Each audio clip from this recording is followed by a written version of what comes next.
with Major Tom Baird, and we should have Tom Mack joining us in a moment. Brother Baird, would you like to open us in prayer? Yes, please. Dear Heavenly Father, we come before you right now and we thank you for your having heard our cry and attended to our prayer. We ask, Lord, in this time of volatility and potential violence and danger of catastrophic operations that would affect the entire world, we ask, Lord, for your hand to be upon us and that you watch out and watch over your people and those people that you are going to be sealing in the end times. Protect us, provide for us, and help us, we pray. And Lord, help us to deny our flesh and turn to you and embrace you and your pathways of righteousness and truth, justice and mercy, and your great love and grace toward us. In the name of your Son, Jesus, we pray. Amen. Amen. I say amen. Brother Mack, you may have audio turned on your PowerPoint. Check and see. I hear a little bit of No, I background don't noise. think I do. Because I don't hear any echo at all. Okay, no echo? Good. No. Okay. Praise the Lord. Everybody, welcome aboard. We're going to get started. We just open up with prayer. And, gentlemen, welcome back. The mic is yours. You got all the time you want. Okay. Okay. Thank you. And I think before we get started with Zechariah, let's pass on a little bit of news. Yes. We got some this afternoon. And I think the first one, and I'm going to have Major Baird comment on it because he's a little more military oriented. But apparently Russia has moved into the Strait of Hormuz. Mm-hmm. Just now. Whoa. Mm-hmm. Tell me more.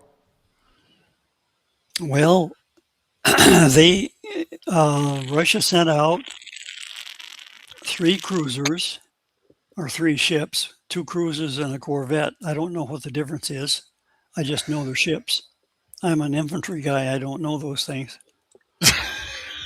And so anyway, they went out through the Black Sea and through the strait there in near Istanbul,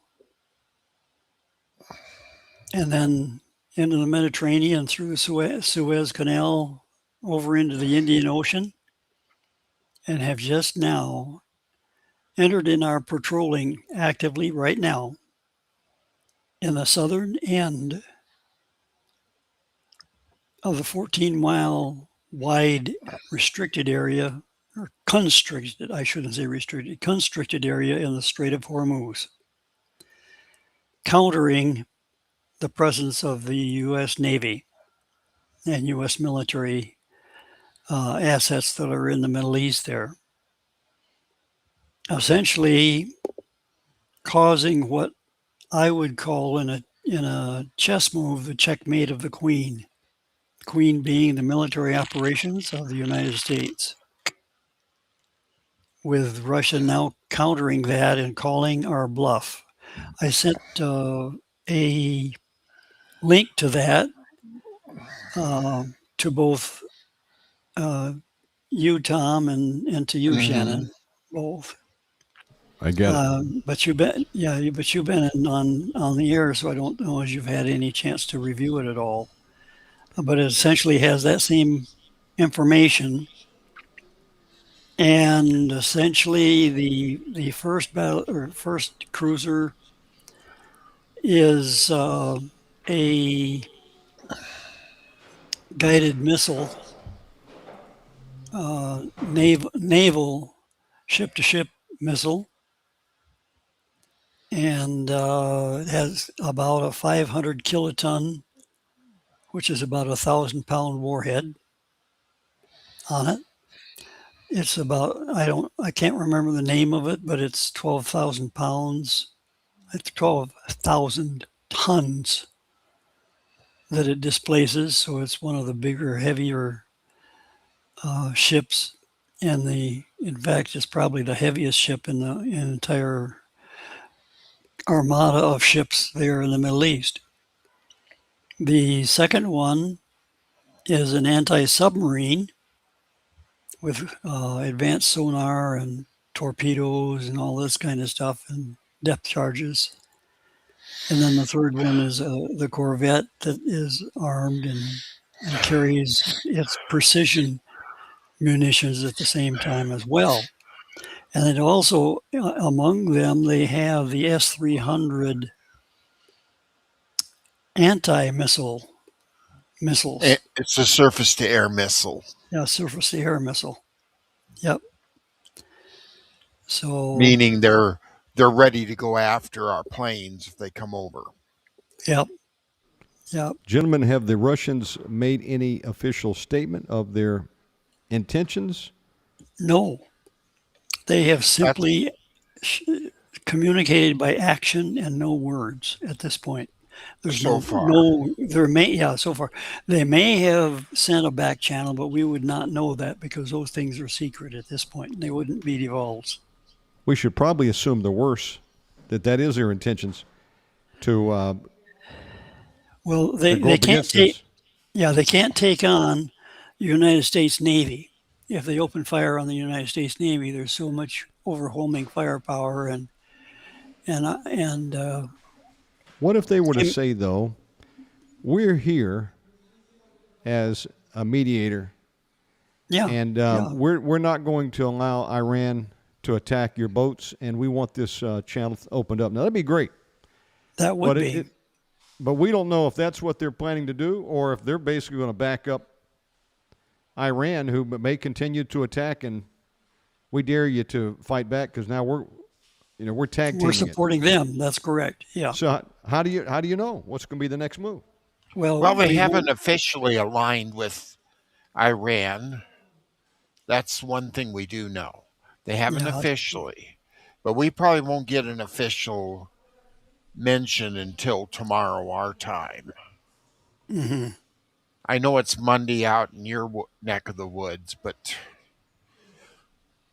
they're going to respect that Eastern time is still quite a few hours off. Yeah. And over the weekend, didn't they just kill about 9 Americans? I've heard various numbers. In other words, they've hit some of the Arab states out there. Who's they? Iran. Yes. Okay. Yeah. Iran. I mean, they sent out like 9. I don't know, a bunch of drones or missiles, and I heard we had like 9 Americans killed. I mean, Yes, they've been it was attacking. drones. Yeah, with drones. They've been attacking. What did they just hit? UAE again? Or I've lost track. There's so many of those countries out there. Dubai. I don't know Yeah. what. Yeah. UAE. That's where our main base is. And didn't they just hit some kind of water treatment plant in one of these other ally nations? They've got a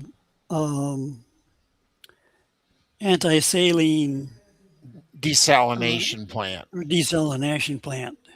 That's what they hit. Yeah. Which you got to have in the Which desert means to drink. they just took out their water, and without water, that country is dead. Right. It's a desert, So and it's overpopulated.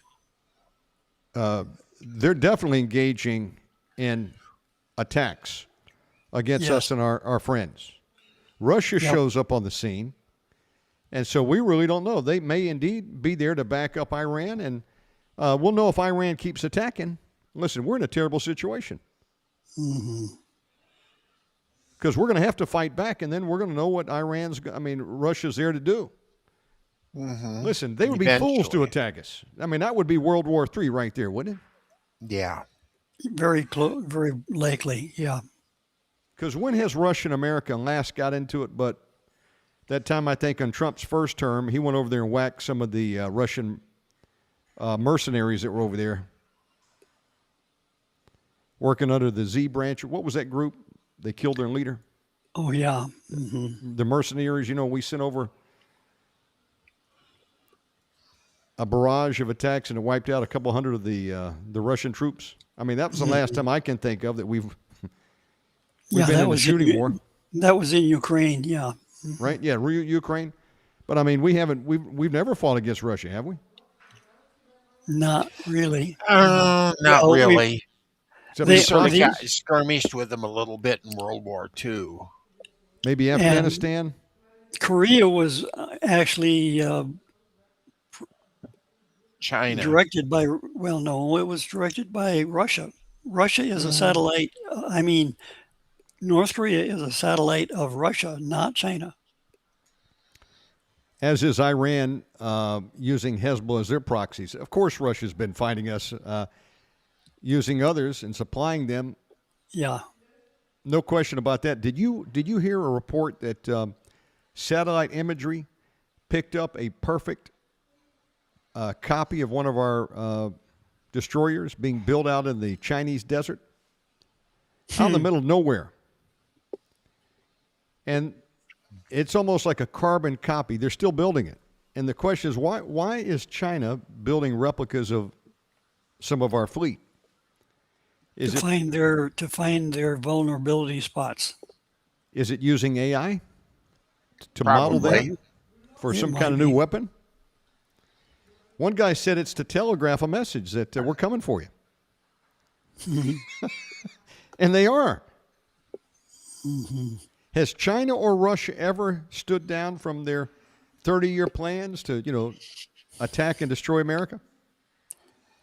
Well, it's interesting that you would say 30-year plan, because we also have another additional piece of information that came through yesterday and today about the exposure of who the real global control manipulators are.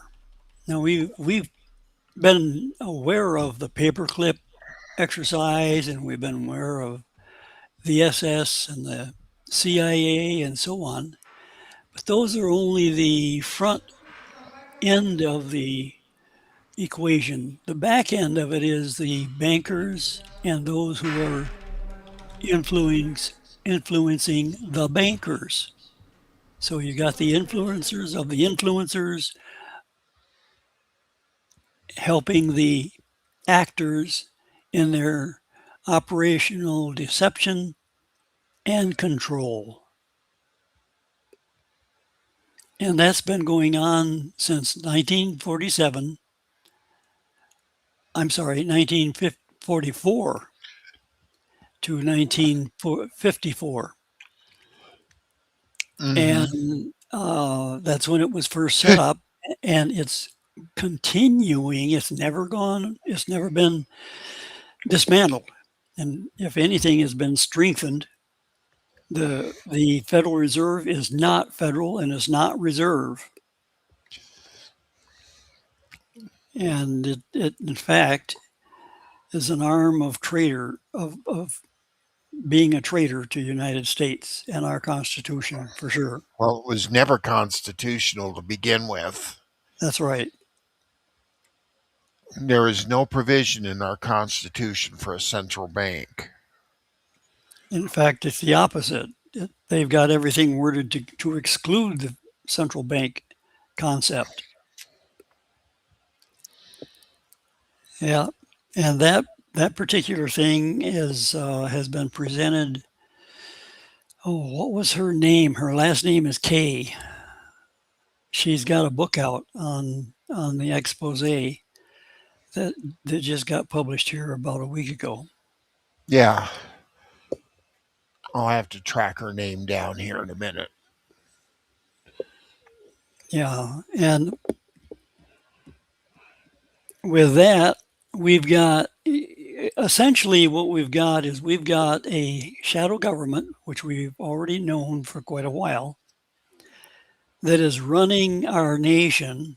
The elected officials are on the take, and so they're useless to counter that corruption. Because they've entered into the corruption themselves. They're compromised. And when you trace it all the way back, it becomes spiritual. And it's ancient evil. It's ancient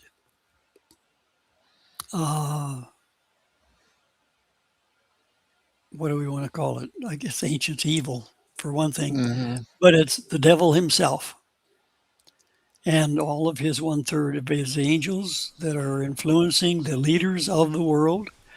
And part of it is because God has said, in order for things to get so bad that it is endangering the entire creation, and I'm going to have to step in. That's what God has said in the prophecy. He's going to step in and eliminate and take out all of that. But before it gets there, it has to get to its fullness of iniquity and fullness of wickedness and evil. Okay? And in order to do that, the Lord allows these things to occur. And we're seeing that accelerate and occur now in our lifetime and in this moment faster than we can even keep up with. Are you saying, in other words, it's going by the book? It's going by the book and may be accelerating beyond what we anticipated. What is the book? Because back in Daniel's time, when the Prince of Persia withstood Michael, I think it was Michael, the archangel, from getting over there. And you read about that. Do you think there's a literal Prince of Persia working right now as we're doing this show tonight, involved in conflict? Absolutely, yes, I do. Unequivocally, I do.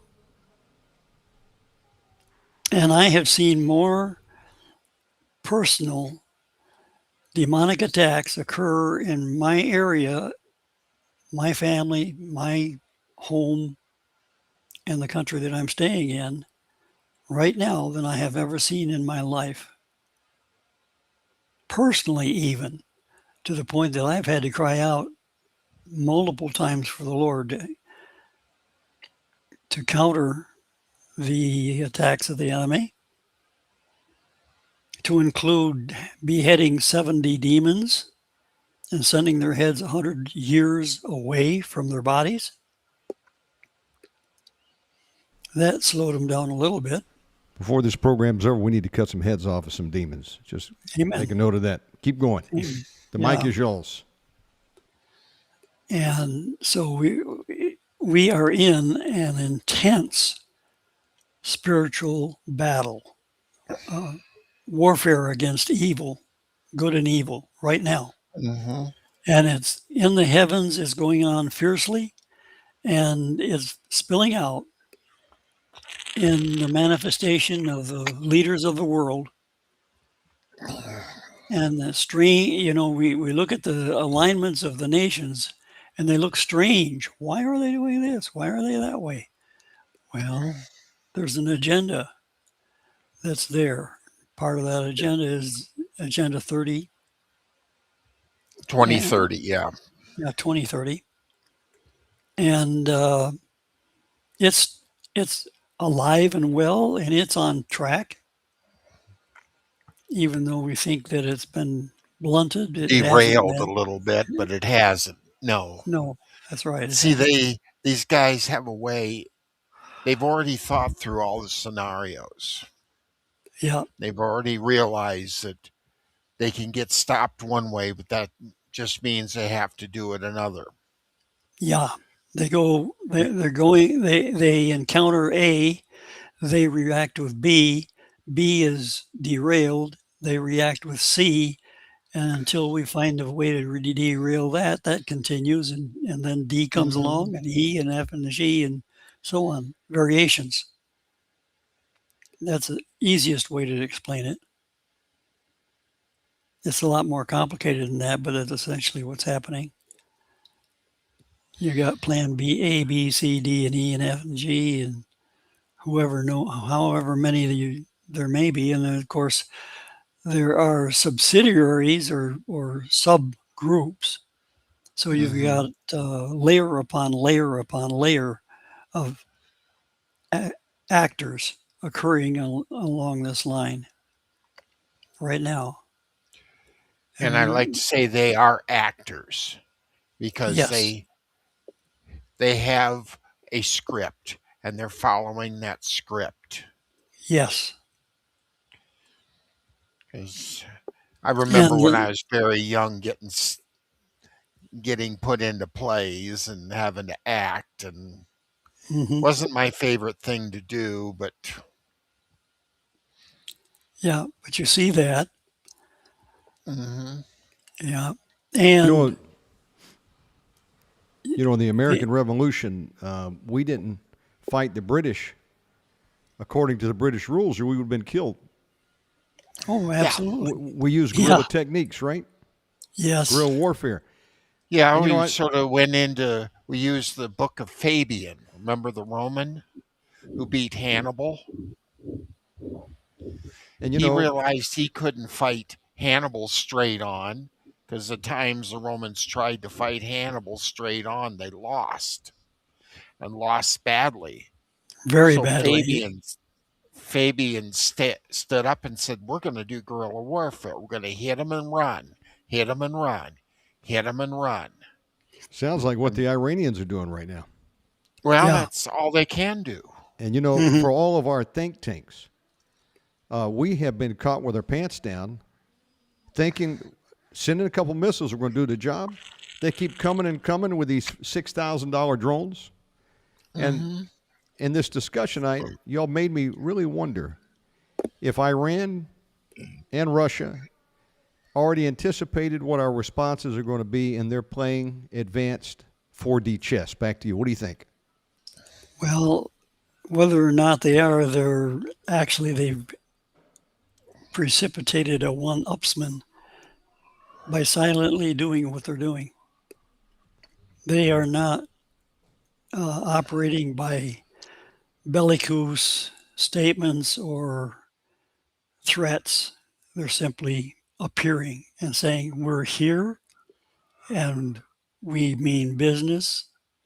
Now, can we, we've got options. We can pull their bluff, but that brings up a risk. Are we really willing to take?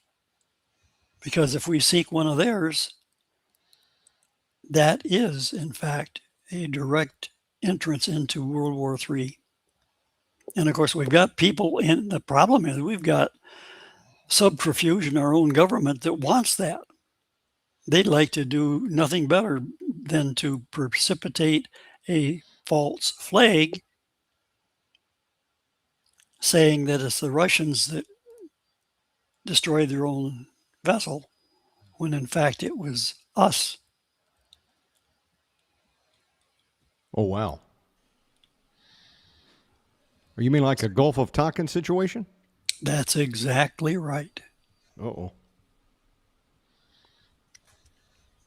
That's one of the modus operandi that we're confronted with right now. Are we talking about like even a false flag operation that maybe Pearl Harbor was? When we look back in retrospect, we stood down so the Japanese would hit us, and then we would have a moral pejorative for going into the war? Is Russia looking for that? No, we are. Oh. Okay. This is complicated. Back to you. Yes, it is. We're not. This is because one of the things we got to understand is we don't have generals now like we had in World War II. There are no Pattons, there are no Eisenhowers, there are no Bradleys, no MacArthurs. Those men, I think, actually love this country and did their best to serve it. And with Patton, they're still writing doctrine based upon what he did. Not that it's going to do him much good, because when it comes right down to things, suddenly they go back to the British set piece operation and do that like they did in Desert Shield and Desert Storm. Mm-hmm. You know, lay out the place with artillery and level it and then go on in.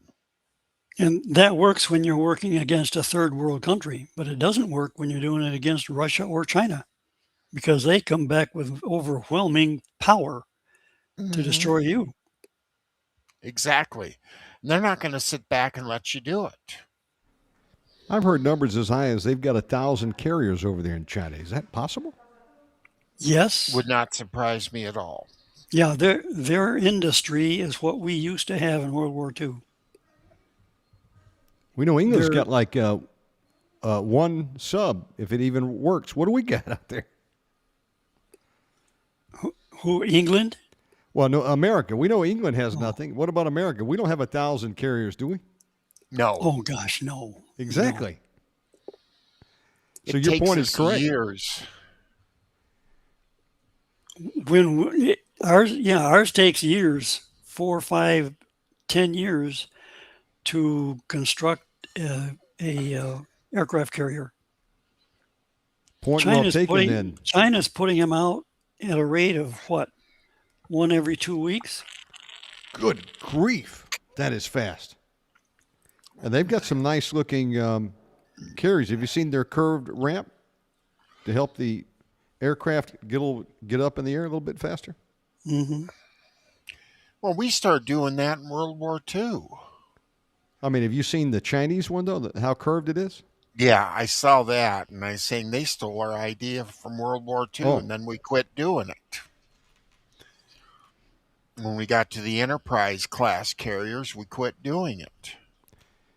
Mm-hmm. You know, how much munitions do we have left after we send everything over to Ukraine? Are we in 24/7 production? And look at what we've already expended here. Do you think Russia was just waiting for us to shoot all of our load? That could very well be. The timing of it probably is that's one of the key elements in their assessment of their action, of what they were planning. What is our response capability? And our response capability is very limited right now because we don't have the industry that can produce it. Well, first thing in China. Yeah. First thing we got to understand is that Russians are chess players. They think several moves in advance every time. Yes. In America, we're poker players. We play for the hand. We don't play for the hand four down. We're playing for the hand at the moment. And that's where we get in a lot of trouble. Mm-hmm. Our range of thinking is only about 3 months. Whereas the Russians and the Chinese also, they play it out years. Mm-hmm. We used to do that, but not anymore. We've gotten lazy because we've only had third world countries that we chose to confront and bully around. No wonder a lot of the world doesn't appreciate us anymore. I was thinking the other day, if we've run out of ammo, we need gunpowder to make more bullets, right? Oh, yeah. Well, what we need more than anything is rare earth materials. And that's what I'm working up China towards. has cut us off. And you're exactly right. Rare earth minerals used in missile guidance systems, high-tech weaponry. The U.S. relies heavily on China for refined rare earth elements. Tungsten, used for armor-piercing rounds. We import most of that from a place like South Korea. Copper, used for bullet jackets and casings. I'm reading off AI. It says we mine a lot of it, but we still import a lot. So what are we going to do? China, listen, can you pause the war? And we got an order in from Alibaba. Can you expedite that? Because we've run out of ammo. Well, the only thing that could help us is out in the western U.S., they have found many, many rare earth minerals out there. One place they found them was Skinwalker Ranch. Mm-hmm. They also found them at another place, Blind Frog Ranch.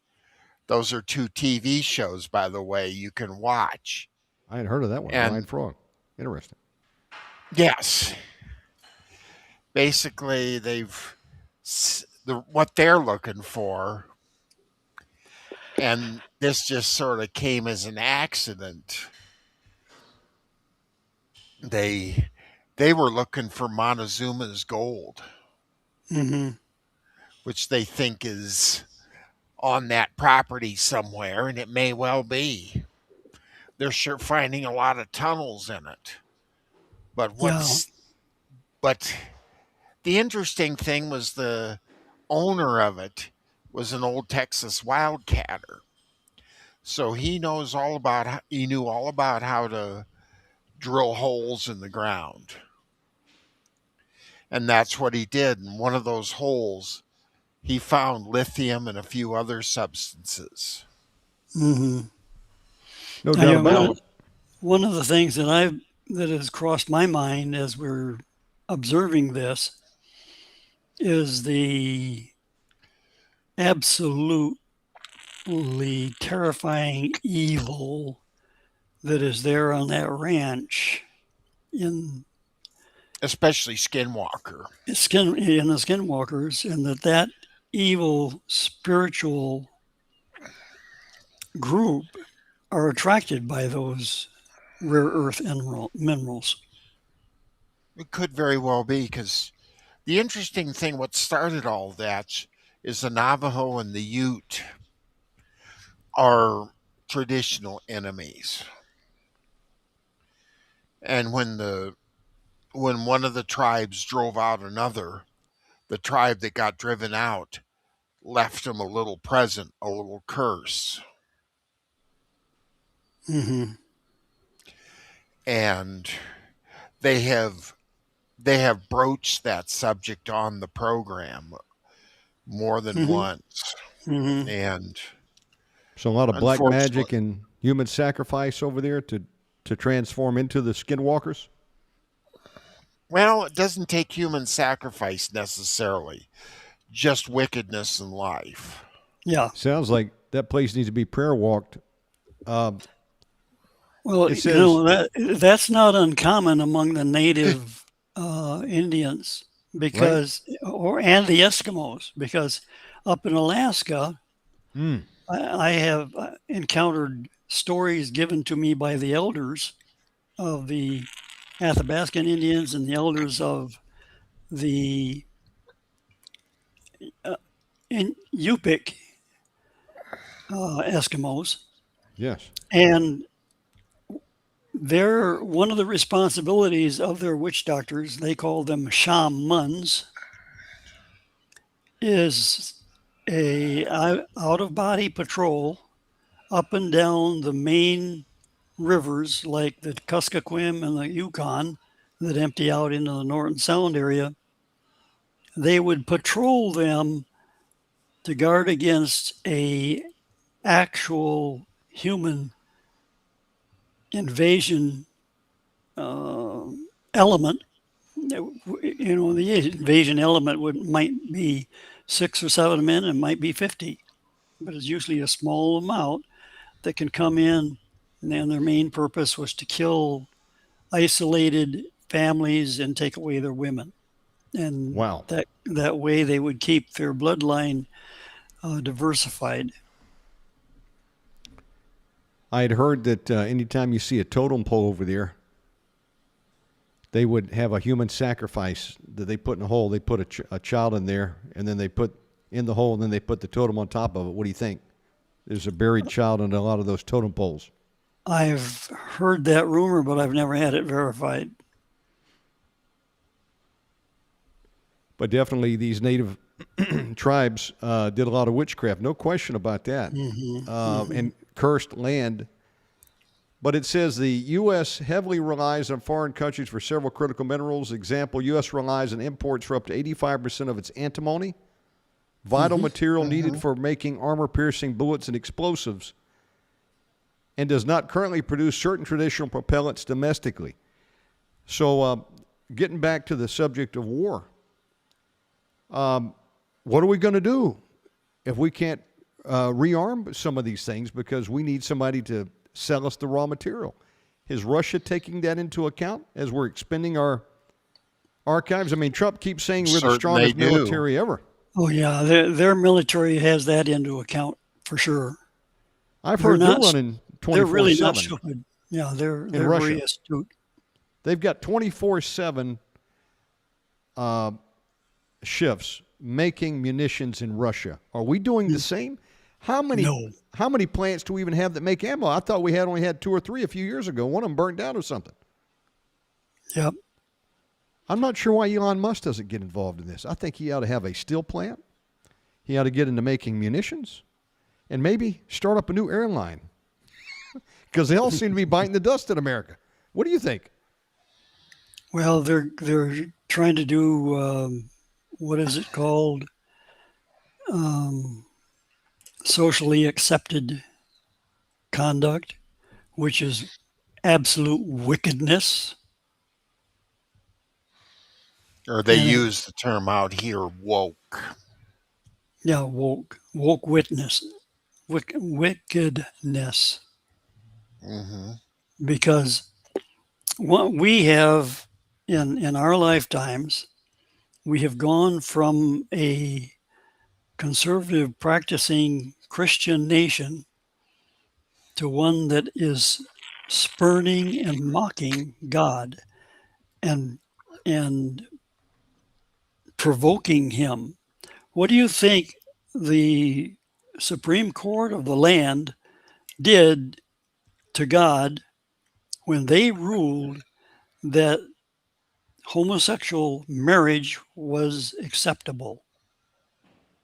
When both the practice of homosexuality, regardless of whether it was a marriage or not, is an abomination to the Lord and completely against his desire and his design.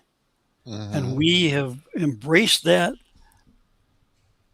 socially so much that you have blurred the lines between right and wrong to the point that you're calling wrong right and you're calling the right conduct wrong. For sure. 7-2, it's okay to order abortion pills, mail order? Yep. Well, again, we have a Catholic Supreme Court. How did we end up with that? By quasi. There is not a single Protestant on that Supreme Court right now. No. But the presidents that were there were Catholic in name only, but they were still Catholic. Vance is Catholic. And his wife's Hindu. Okay. His wife, that means she has Hindu gods and altars in their home. And he's Catholic, as far as I understand. Well, that's his official faith. They're both idolatry, so there's no difference. Yeah. Exactly. That's interesting. Is this actually and then look we've got an American over there as the Pope, and that guy is as liberal as you get. I don't think he's homosexual, as some of them may have been, but I wonder, is this a Catholic coup to take down Protestantism? Is this... they've been trying to do that ever since it started in the 16th century. Yeah, they have. And it is apparently succeeding quite well because the control mechanism that the Catholic Church uses is the same control mechanism that the Antichrist wants. It's a spirit of Antichrist, isn't it, anyway? Oh, boy. This is not looking good, whichever angle you look through. This is like a Bruce Lee Jeet Kune Do ABC attack. We're getting hit from all angles. Yes. Oh, my goodness. Even though it is so, that's why it's important for us to now humble ourselves and come before God and align ourselves with God in a correct relationship with Him, with purity and holiness. And I'm speaking not only to everybody else that's listening, but I'm speaking to myself. I battle that daily every now. That's one of the temptations that the enemy is saying, "Oh, wouldn't you like to see this? Wouldn't you like to think that? Wouldn't you like to imagine this? What do you think about that?" And I'm thinking, "Good grief, where is my innocence gone?" We've got a good Trying to comment corrupt it. from the chat room. Brother Dan tuning in says Vance was never heard of until this election. # installed. That's right. I never heard of the guy. He's almost like Obama. Came out of nowhere from Chicago. Exactly.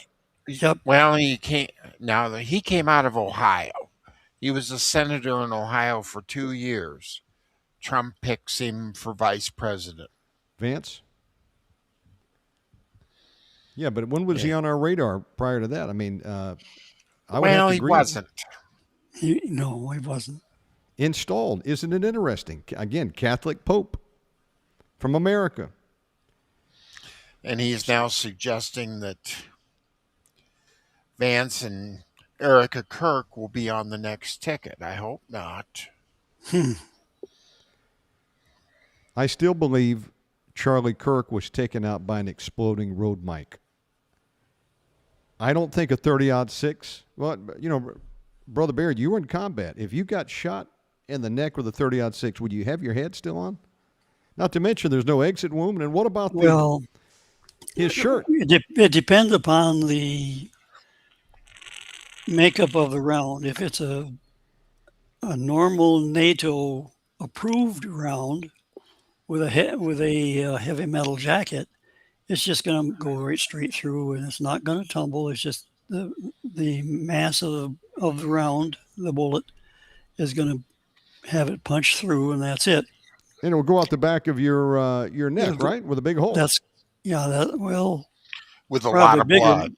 With a lot of blood, but you can't now an M16. The velocity of that particular round, with its light weight, as soon as it touches the flesh, begins to tumble, and it in fact does decapitate you. But look at the shirt Literally. bulge. If it hits your collarbone, your head's gone. Okay, right. But there was no exit wound out of his neck. And then what causes your shirt to blouse? I mean, there was gases being expelled. You know what? Here's my thought. The guy did shoot, but that was never the intent to kill him with one round. They got him with an exploding road mic. And that's the fall guy. Oh, lone shooter. It's never a lone shooter. There's all sorts of players that are in that, and they shield them and protect them by that lone shooter narration. And it's I mean, they've been doing it ever since. It's a narration that everybody seems to gather around, but it's the stupidest one you could ever think of because it's not right. It's not true. Now, I'm not going to go as far as to say who did it, but I believe it was a military hit on him from one of the intelligence agencies. Mm-hmm. And he was taken out. That dude is in court right now, the fall guy, but the real device that killed him was an exploding road mic. It could very likely be. I don't know. Somebody was handling that mic and they came up there and put it. Always handle your own equipment, by the way. I'm just saying. It was an inside job. That's my take, and that's the patsy, just like the dude that killed JFK. That wasn't him. It was Oswald. Oswald. Yeah, I'm sorry.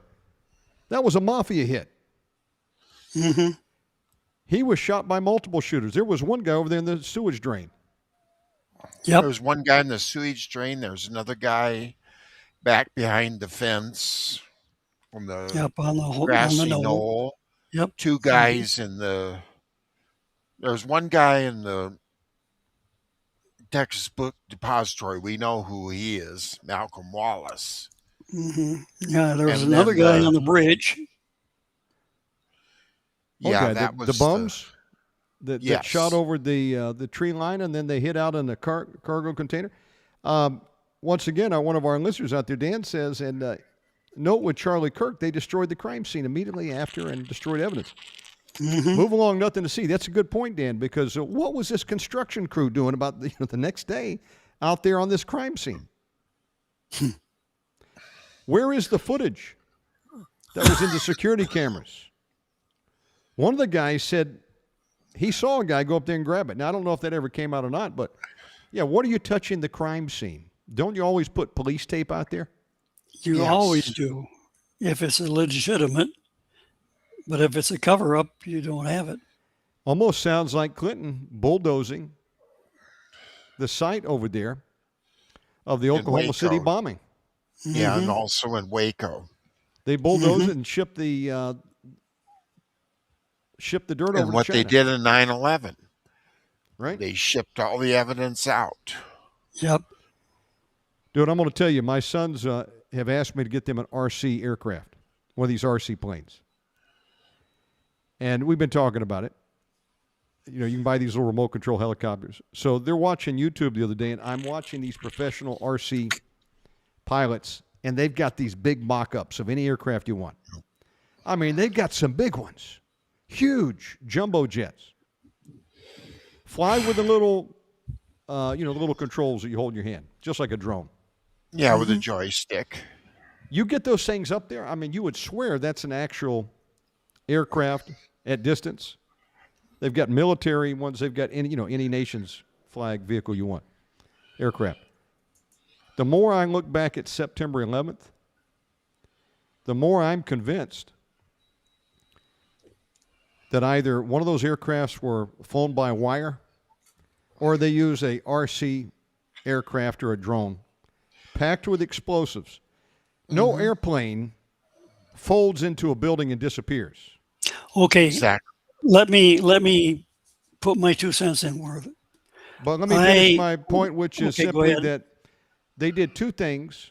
They had pre-wired the building with thermite explosives to pancake the building. There was explosives heard in the basement. They knocked out the foundations. And that drone coming in, pancaked. There was no wings falling to the ground. There was no people in their seats falling out of the air onto the ground. They found nothing except unscathed passports. They had explosives in that drone or RC aircraft to blow and make the fireworks show. At the same time, they pancaked that floor. That was a false flag maneuver. And NORAD is operating Operation Tripod that day. A stand-down maneuver. Is that a coincidence? Major Tom, go ahead. Take it over. What do you think? No, yeah, that's correct. That was part of it. It's an internal thing. And with the current individuals still alive, we're never going to hear about it. Building 7. Larry Silverstein says we pulled it. He had taken insurance out on it. We pulled it. Yep. Just like a Las Vegas casino imploded. They pancaked that thing. And for a light show, it looked like an aircraft. I saw it with my eyes. You need to watch the YouTube channel. Look at the RC aircraft. Now, look, 20, 30 years ago, NASA already did tests. They took a jumbo jet. I don't know if it was a 747 or what, and they flew it by wire from California and landed in Australia, nobody on board. That's that technology we've had for a very long time. They had a form of drones back during World War II. Yeah. They did. I mean, but I saw an aircraft. Yeah, you did. You either saw an RC aircraft or, as the late Al Cubbett said, some of these can be flown by wire. Yeah, Global Hawk. Come on, man. That's what he said, and he said it to me the day after it happened. But why?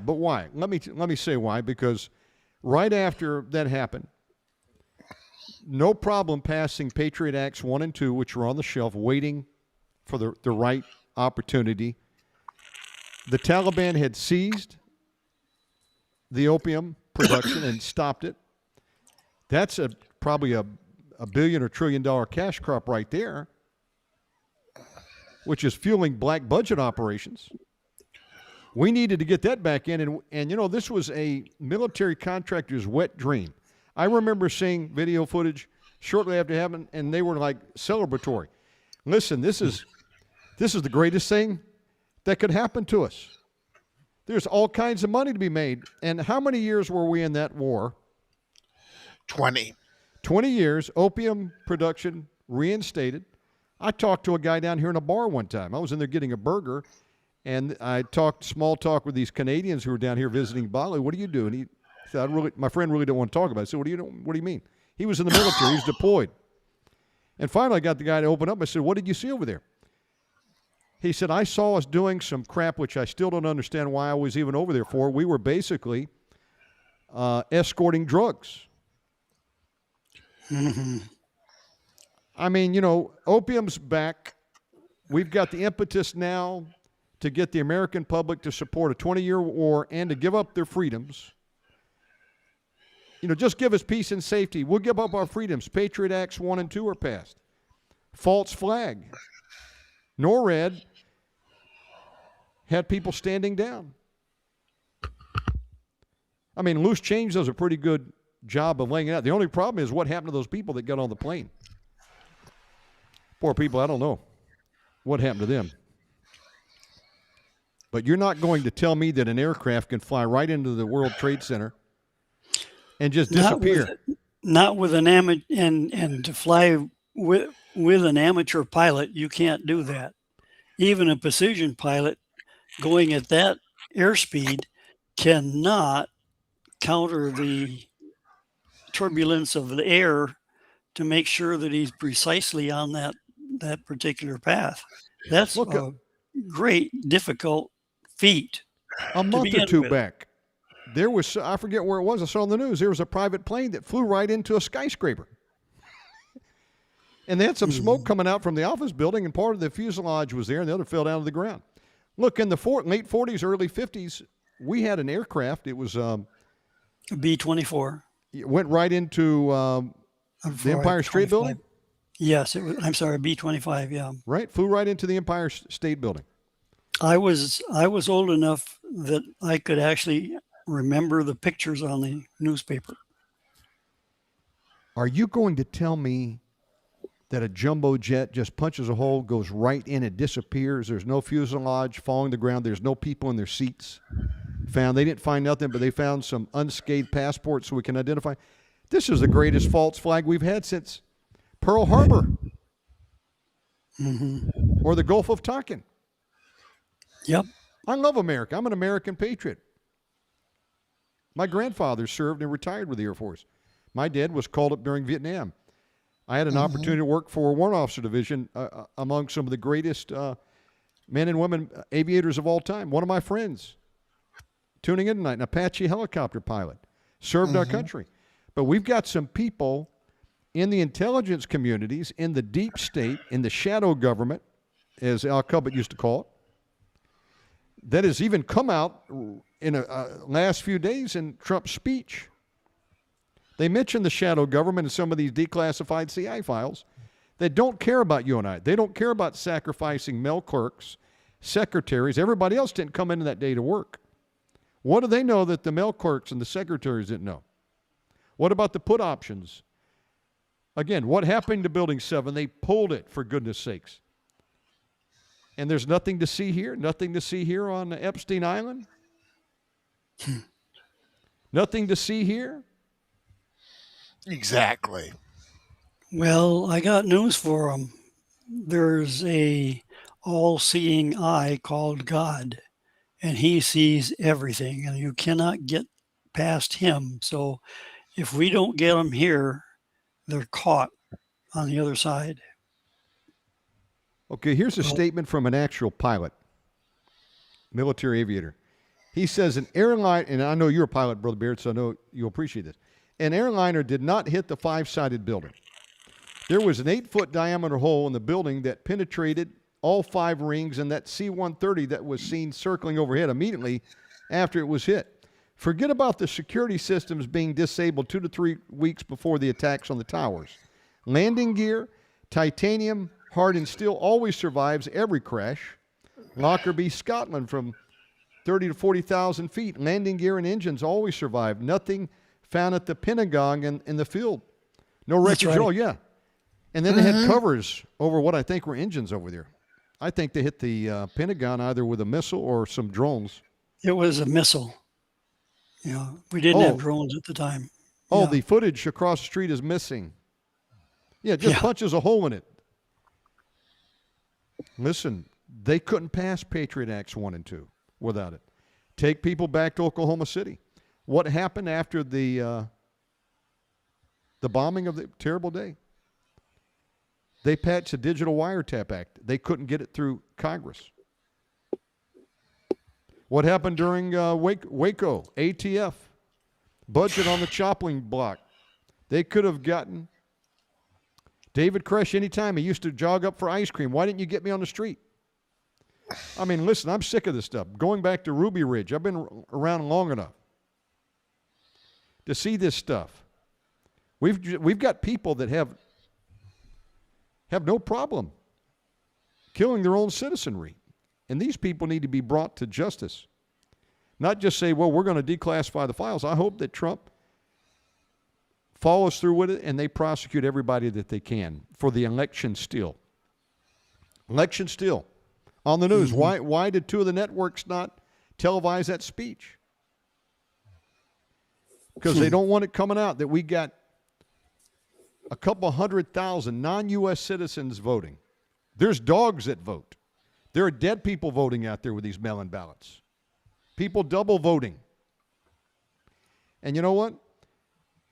The night of the election that was thrown through tampering with the voting software, I sent out a private message to my opt-in mailing list on MailChimp, and I said, pray, because they're going to try to steal the election from President Trump tonight.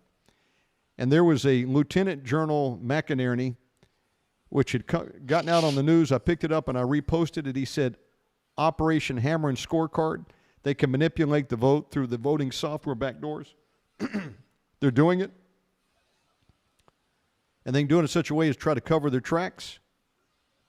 But the whole system's vulnerable. I reposted that. I got a strike on YouTube. The next day, my MailChimp account was shut down with no warning, just for telling people to pray. And Dominion Software sued and got a judgment of, I think, $700 million against Fox News. Which Fox News is not paid.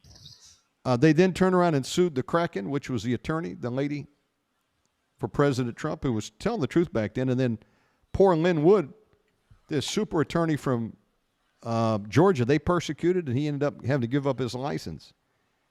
These people need to be brought to justice. Then there's even some allegations that even Venezuela was involved in some of the software. I can't prove that, but I heard stories. But I'm here to tell you, I'm owed an apology. I want my MailChimp account back. I want those strikes removed. But no, I'm on 8th or 9th channel right now. They censor people. And it's time we get some justice here. Because these people will kill you. They'll lie, cheat, steal. They'll do whatever they need to do to try to shut down the truth. And it's all over after Trump leaves office if something doesn't change and quick with the voting system. But I heard there may be a light at the end of the tunnel. You know, President Trump ordered the Postal Service not to mail in ballots to, 18 states or so that would not disclose their voter records so they could be scrubbed. And there was a stay by a judge. But the appellate court, I heard just last night, overturned that. And so for right now, the Postal Service does not have to deliver any mail-in votes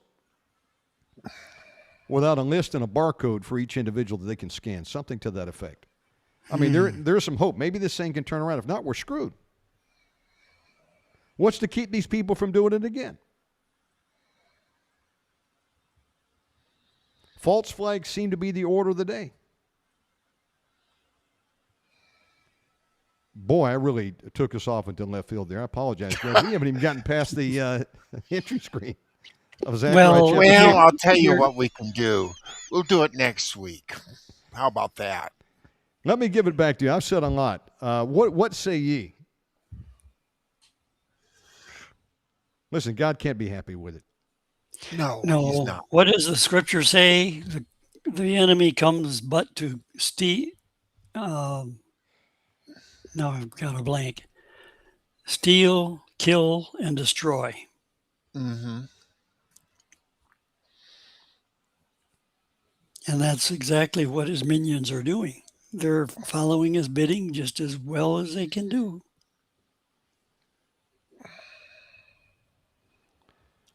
It's when you leave God out, you get all this. Yeah, go ahead. You get confusion. Mm-hmm. And that's what we've had. We've had confusion. And I think there's fatigue out there. Yeah. People are tired of not seeing justice. Mm-hmm. Yep. I mean, I think that one commentator, the general, was right. He said, there's no negotiating with these Iranians. If they attack again, you take out a power plant, you take out a bridge. You keep doing it until they get nothing. Exactly. You can't negotiate with terrorists. They never repent. They'll just come back and regroup and then get you again. Mm-hmm. They said the IRGC, they control the whole thing over there. There's also a corporation that controls everything in Cuba. It's a money-making operation. You've got to go for their money. Not just take out the head guy. We took out the Ayatollah. They're still going. Mm-hmm. I voted for Trump 2 out of 3 times. Third time I wasn't legally able to vote. I didn't have a driver's license at that point. I was over here so far. But I supported him. The greatest thing that could have happened is Trump getting into office. Can you imagine? Living under Kamala right now? Everybody would be gay out there. There would be DEI dogs. Sent over to, your dog be would be sent gay. over to Iran. Mm-hmm. Because I'm sure they draft every guy under 50. What I'm saying to you here is I hope he's learning that you can't negotiate with these guys. There's no deal that you can strike with it. You got to take them out. Cut the head off the serpent. I still don't know why we haven't taken out Carg Island. Because it's too far in.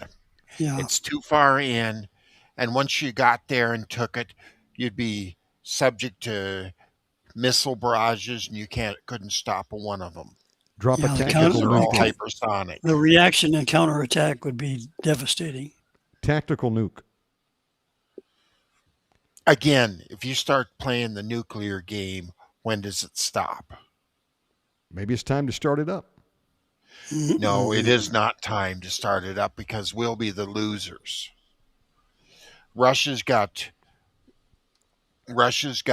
nuclear bombs that are about 50 times more powerful than anything we have.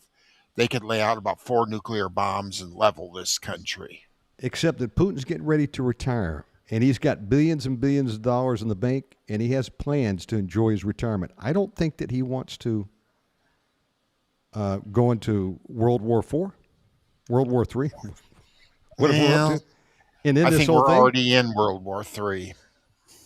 And or we send just troops. saw it today. Land invasion, some are calling for that. I don't know. Yeah, that's not going to work.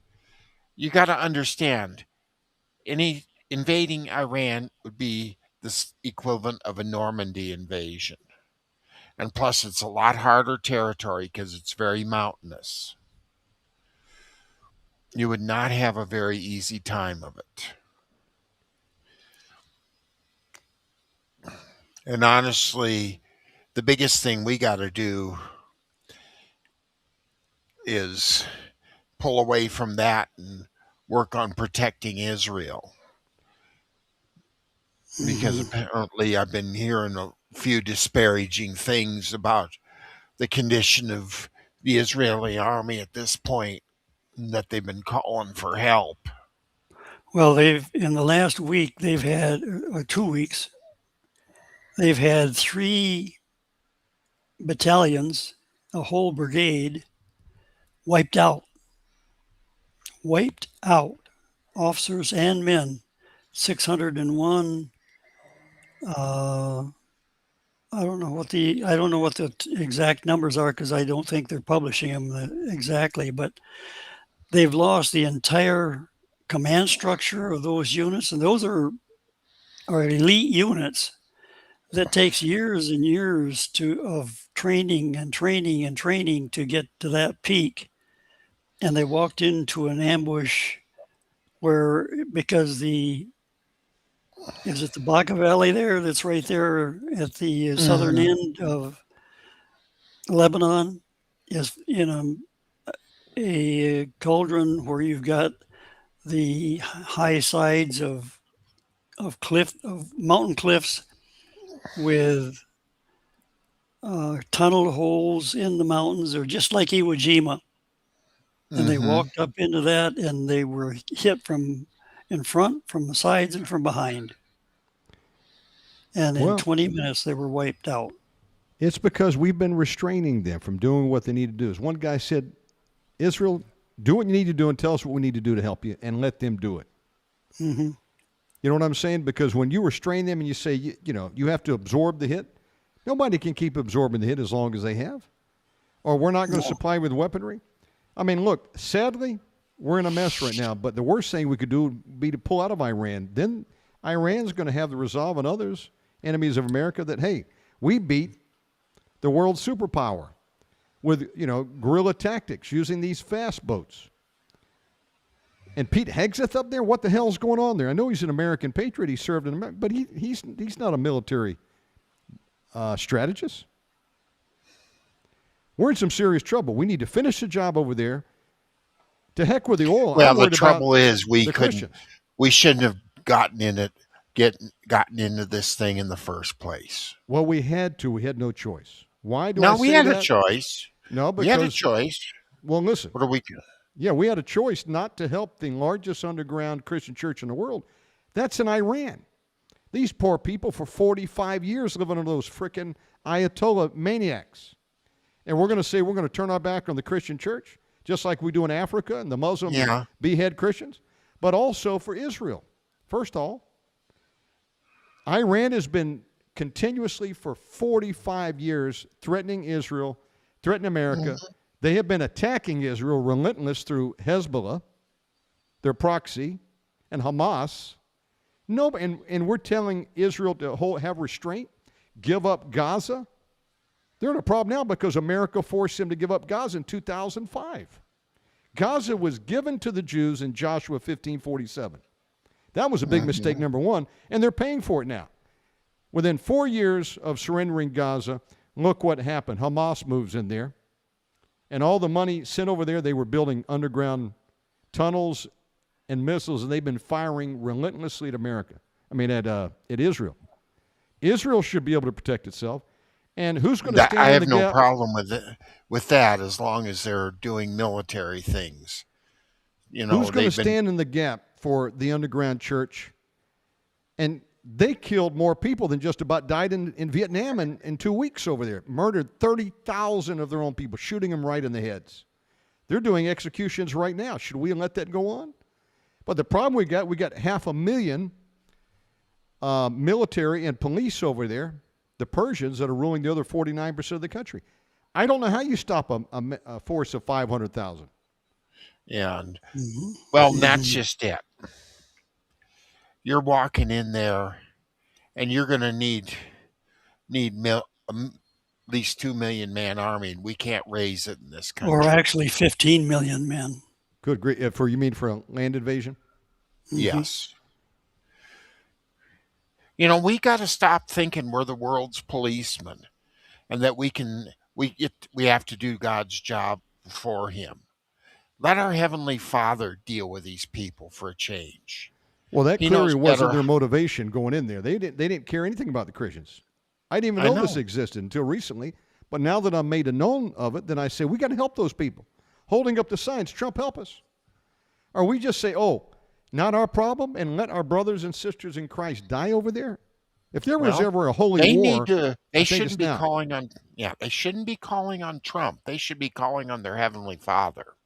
Mm-hmm. Well, agreed. But have any of us ever lived under those conditions since like 1979? They've been living like that. Brutal police. Well, the Shah wasn't much better. Let's be honest. Well, you're right. You're right. And the problem The goes back Savak, to the the CIA. Savak, yes, 1952. We created this problem. No question about it. Or not 52, 53. I'll take that back. Israel has a right to exist and have all the land that God gave them. And somebody's got to step in for those Christians. What other country is going to do it? Nobody else cares about these Christians. They need to call on their Heavenly Father. We've tried doing things on our own with our own logic and our own methods. And how does that work every time somebody does it? We go to the Torah. It backfires. We go to the Torah. After the spies go in and say, we can't take it, and the Lord rebukes the Israelites, what do they decide to do? They decide, oh, we're sorry. We'll go take the land now. But Moses says, don't you dare. You got your 40-year penalty to pay. So they went up and tried to take on the Canaanites. And how did that work out? The entire force was wiped out. It didn't. And this is the problem we're dealing with Israel right now. There is a lot of wickedness in that country, starting with their Supreme Court building, which is Masonic as all get out, and countless other areas. They've allowed wickedness to come in, and they have not followed the Torah at all. They've replaced it with a fake Talmud, and they've written their own rules. And there's going to be judgment when you do that. It happened in First and Second Kings, happened in First and Second Chronicles, happened in Judges. Same thing happens every time you get into wickedness. Judgment comes. I hear you. And it's certainly going by the book, because the Bible already said that they're going to be laid siege to. They're going to be slaughtering the women in the streets. But they already lost 7 million under the hands of Hitler. And look, if judgment's already hit there, judgment's certainly coming to America. We're ripe for it. We better have some mercy and do what we can over there. In spite of what they need to get cleaned up, because we haven't seen nothing yet in America. I mean, we've been talking about the sins of America right now. Who would have ever thought they would have a unisex bathroom? I'm glad I wasn't in America and had to go into a Target with my children, and they had to go in there, and there may have been a transvestite man in the bathroom with a little girl. I mean, this is sick what happened, not to mention COVID. Well, what they did with most of those, what they called unisex bathrooms, they made it so only one family can go in at a time. They blew that way out of proportion from what it was. It wasn't a unisex bathroom. It was a one-person bathroom. So if you were, say, taking your daughter and she had to go to the bathroom and you were at Target, you don't want to take her in a men's restroom. You don't want to leave her alone in a women's. So you use the unisex where you can go in there with your daughter and you can attend to things. I realize that, but you go to the school system and they had guys who said they were a girl, and they demanded to go into the girls' bathroom, and they were raping girls up in there. And, I mean, that's just the tip of the iceberg. I mean, the city of Chaz, allowing all these Antifa, BLM riots in the street. I mean, we're in some serious trouble. We're reaping what we've sown. We're continuing to murder children. Order your mail order abortion pills, 7-2 by Congress. All this DEI woke. Yeah. We better have some mercy on Israel is the point I'm trying to make, because we're ripe for judgment right now. And except I don't know that mercy for Israel is going to help us anymore, because we can't. can't. On the way to Dimitri Duduman. Mm-hmm. Props I of think America Dimitri's right. Yes. I think it's coming, and there's nothing to change it. That's a Red Dawn invasion. Mm-hmm.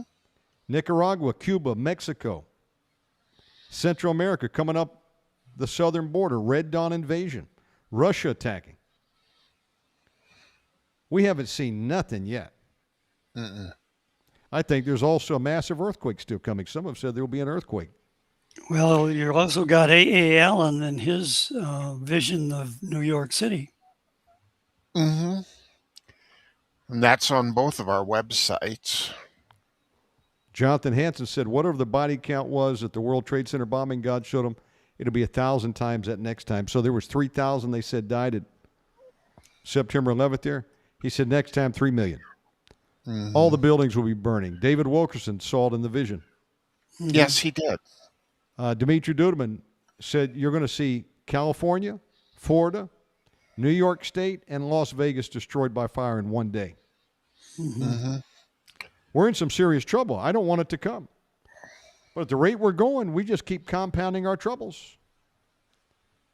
Well, it would be foolish to think we're going to solve this in the flesh. There's either got to be repentance and a turn to God on a national level, or this can go a lot worse than any of us have contemplated. Yes. If you're just coming in, we're live with Tom Baird and Tom Mack. And at the beginning of the program, again, Brother Baird, to recap, what has just happened with Russia? They've moved in 3 ships, cruisers, and they're literally patrolling the southern end of the Strait of Hormuz. Strait of Hormuz. And they're a military deterrent to what we can do with essentially what they've done with their presence. Now, we don't have any communication that's occurred surrounding them. They've just showed up, and in their showing up, we could have intercepted them, but our Navy never did. Why? Are they armed? Yes. I wonder if they've got any nuclear missiles. They have nuclear. They do. They have nuclear capable munitions. Now, capable is not the same as actually having them on. So they may not be armed. They may or may not. Yeah. And it just reminded me of a story. Didn't I also hear something about Cuba? Cuba has got some of the drones now. Like thousands of them that have landed in Cuba of the type that they're using over either in Ukraine or Iran. Have y'all heard anything on that? No. Haven't been able to verify it. 90 miles off our shore? Mm-hmm. A second Cuban Missile Crisis. People are wondering if there's going to be a launch attack against Mar-a-Lago. They're so close. I mean, look at how far Iran is flying these drones and hitting Kiev. I mean, hitting Russia, the capital. Or they've been targeting military sites of interest. This is a whole new war. I don't think my mind can handle the fact that maybe a false flag is in the work now. Is that what you're intimating? Yes.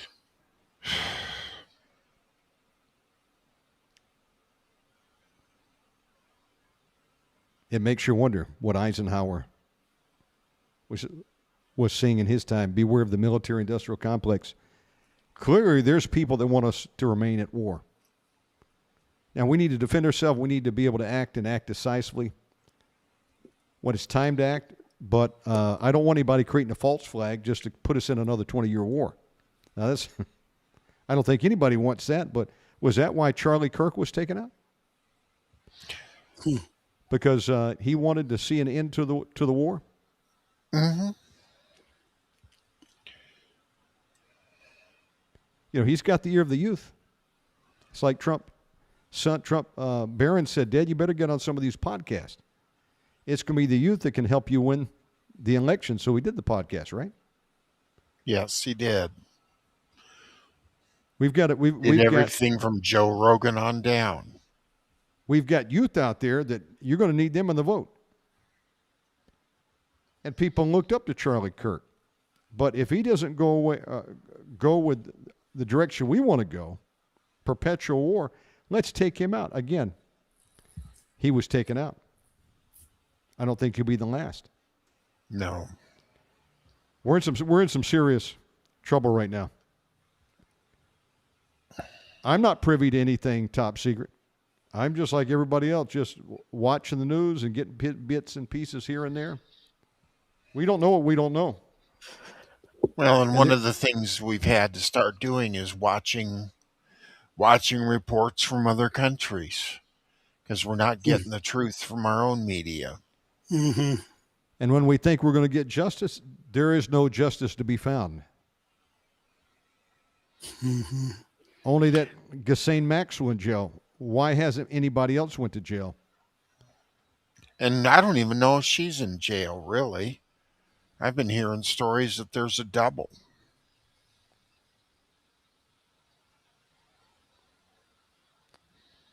Yeah, I think, I'm sorry to say, but I think Trump's naive once again, and he's trusting advisors to help him select people.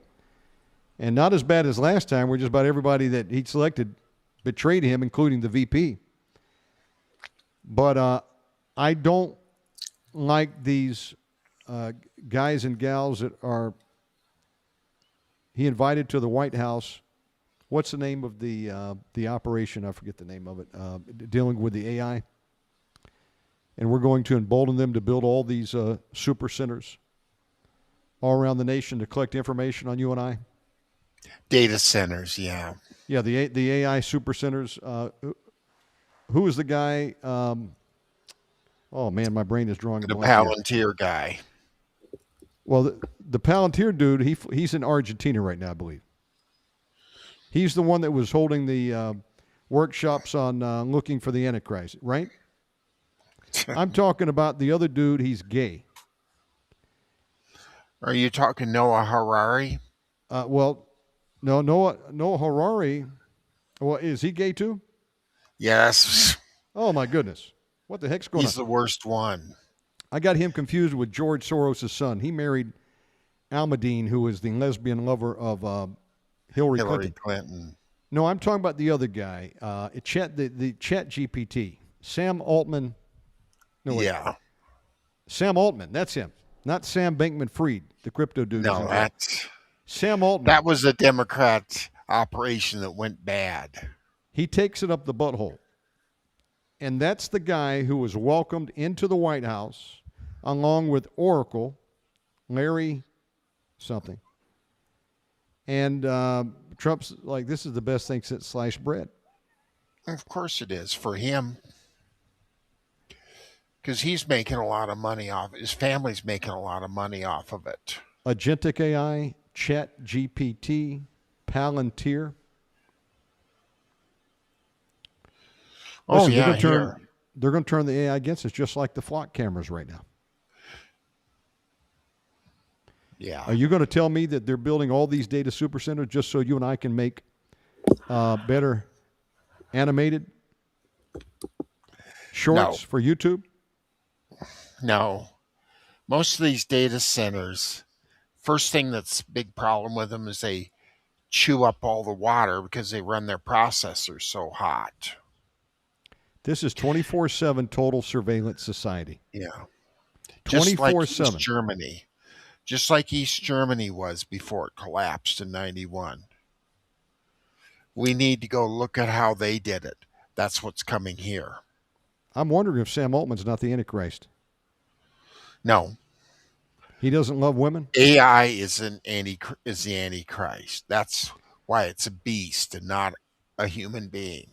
It's a beast. Well, I think it's either the brain of the beast or it's going to create the image of the beast. No question about that. Mm-hmm. I'm talking if you had to choose an individual. I don't think there is one individual that could conceive of all this. What's happening that all these brainiacs are gay? I don't understand that. Well, I think when you corrupt the truth long enough, sexual confusion is not far behind. Mm-hmm. It's a slippery slope. Pervert the truth, sexual perversion is not far behind, and I'm not taking it up the behind.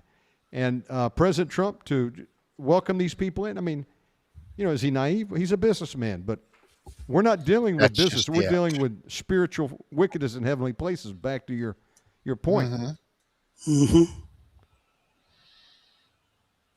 And they're creating the infrastructure that long after he's gone in 2028, this will be his last term, according to Jonathan Cahn. There is no third term, as some are looking for. He's going to be gone. I wonder who's going to be in there. Will it be the Catholic J.D. Vance, as we were talking about earlier, or is it going to be Governor Newsom? I have a sinking suspicion that if they don't fix his voting system, we're going to see Newsom in there. No, he's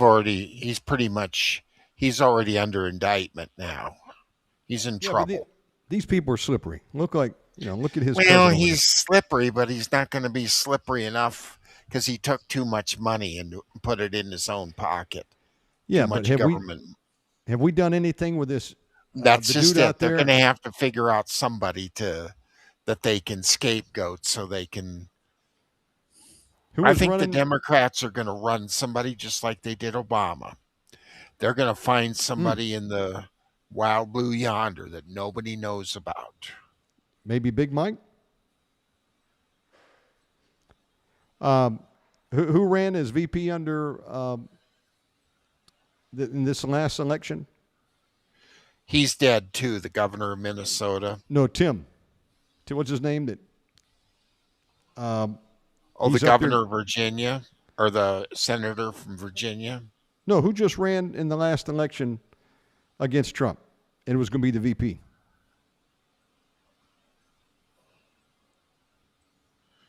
Okay, that would be the guy from Virginia. No. Tim Kaine. Tim Kaine. I thought he was in Minnesota. No, that was... My point is this Ethiopian scam that was running, where they had all these supposed daycare centers, billing the government, and there was no children in the daycare. Yeah, of course. Okay, who's went to jail over that is my question. Well, apparently some people are going to. What about the governor that allowed this on his watch? Why is no one being prosecuted and sent to prison? Well, that's just it. Yeah, Tim Walz was his name. Yeah, Tim Walz. That's the guy I was looking for. He ran for VP. Wasn't he the VP? Or was that another guy? Tim Walz, but that's the guy I was referring to. He should be in jail.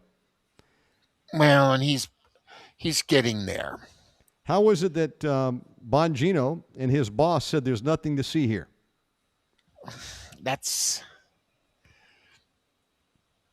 There was nothing going on in Epstein Island. Oh, he knows there's something going on there. Getting sunbaths. Well, that's why I put on Bongino's. I guess he's coming under some, Yeah. He's coming under some kickback from people I'm not happy with what he did. I put my 2 cents in there. I said, Dan, tell me how it is that you were in there, and if anybody could have stood up for the truth and been the whistleblower, yes, you would have probably lost your life. I understand that. But you just quit. And you said there's nothing to see here. How can you tell me that's not compromise? We've got to be ready to die with our boots on for the truth, or we can't cut the mustard. And that's what I put up on this wall, and I said, convince me that I'm wrong, that you couldn't cut the mustard. Yes, they would have killed him. I'm sure they would have. He was afraid of the threats they were probably making to him. You don't say, well, I've just been away from my wife too long, then move her to D.C. if you miss your wife. I don't understand. But again, maybe he's not the patriot we thought he was. As long as you just go with the status quo, you don't rock the boat, you can get out and you can make millions of dollars podcasting. Okay? In fact, he would have lost all I think he makes more money podcasting than ever would being director of the FBI. Oh, well, you're a GM at best. Yeah, you don't make much money working for the government. I don't know how. Even Pete Hegseth, it's very interesting.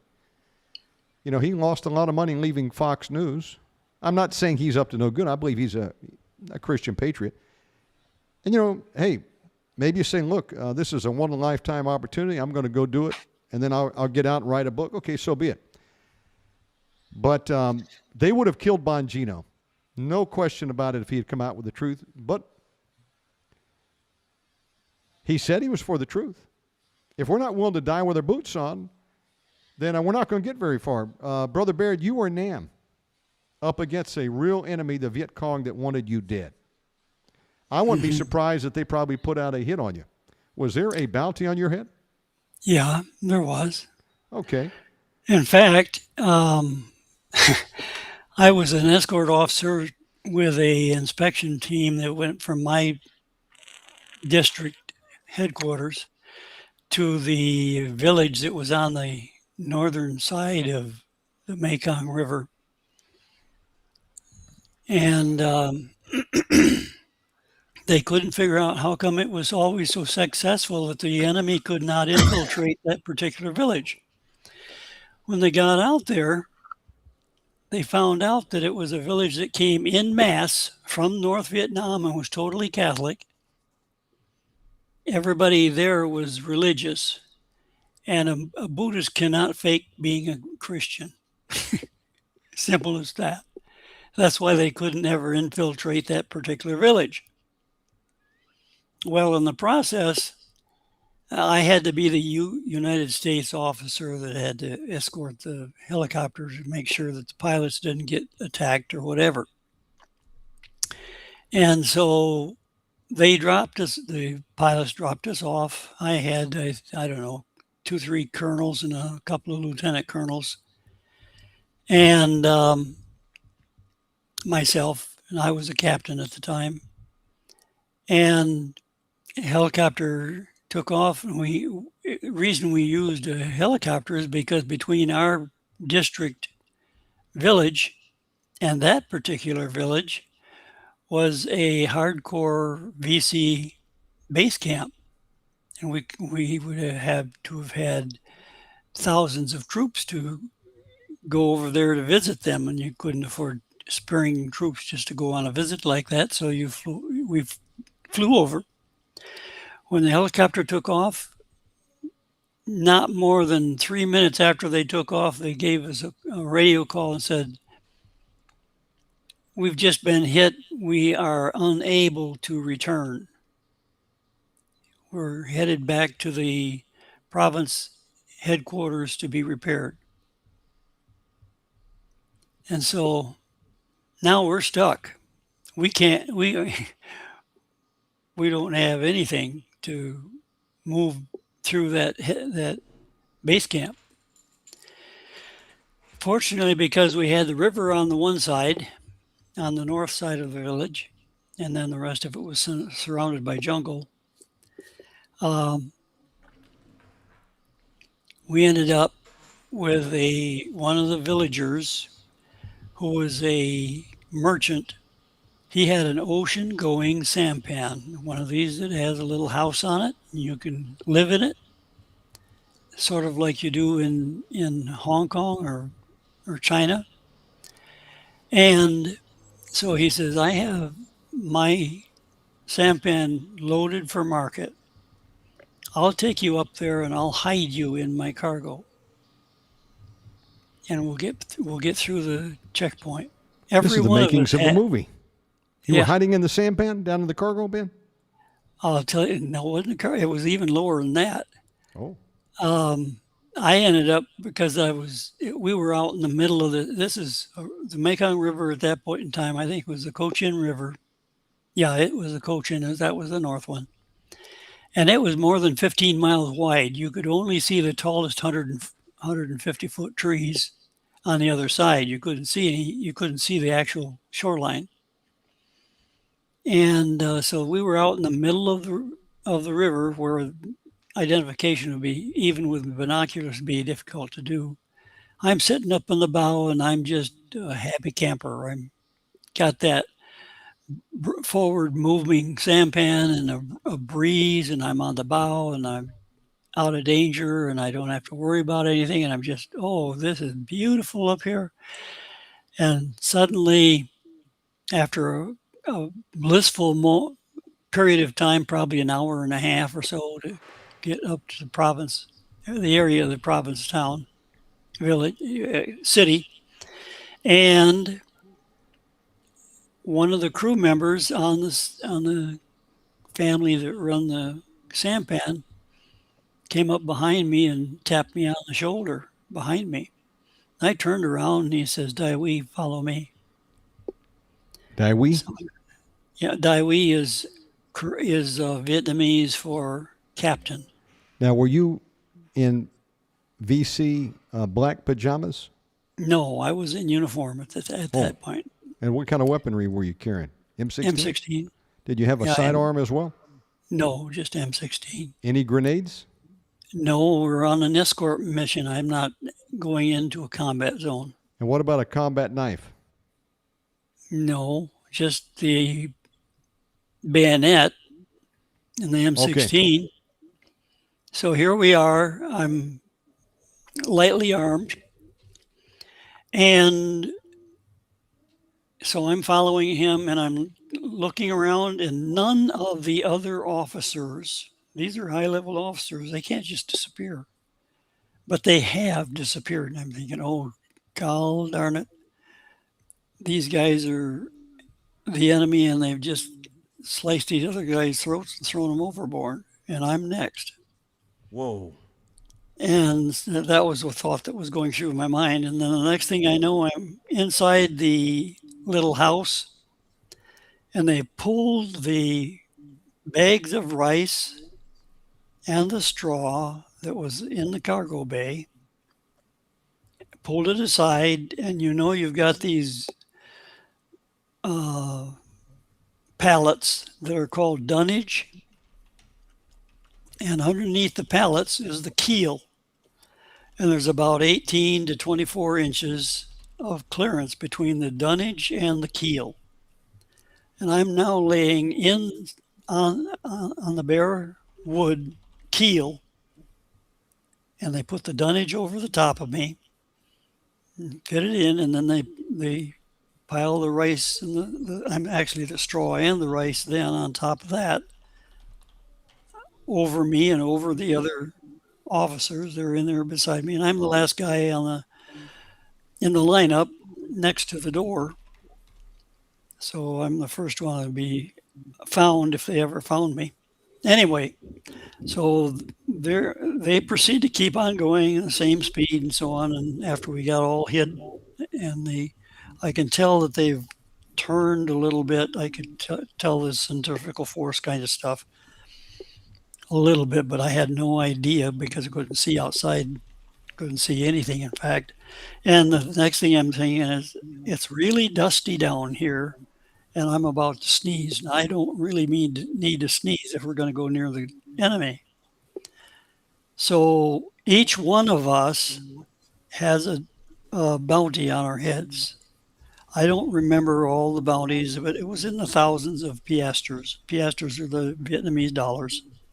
Up to the point that it was between a couple $100,000 and $1 million combined that we had on our heads. Combined.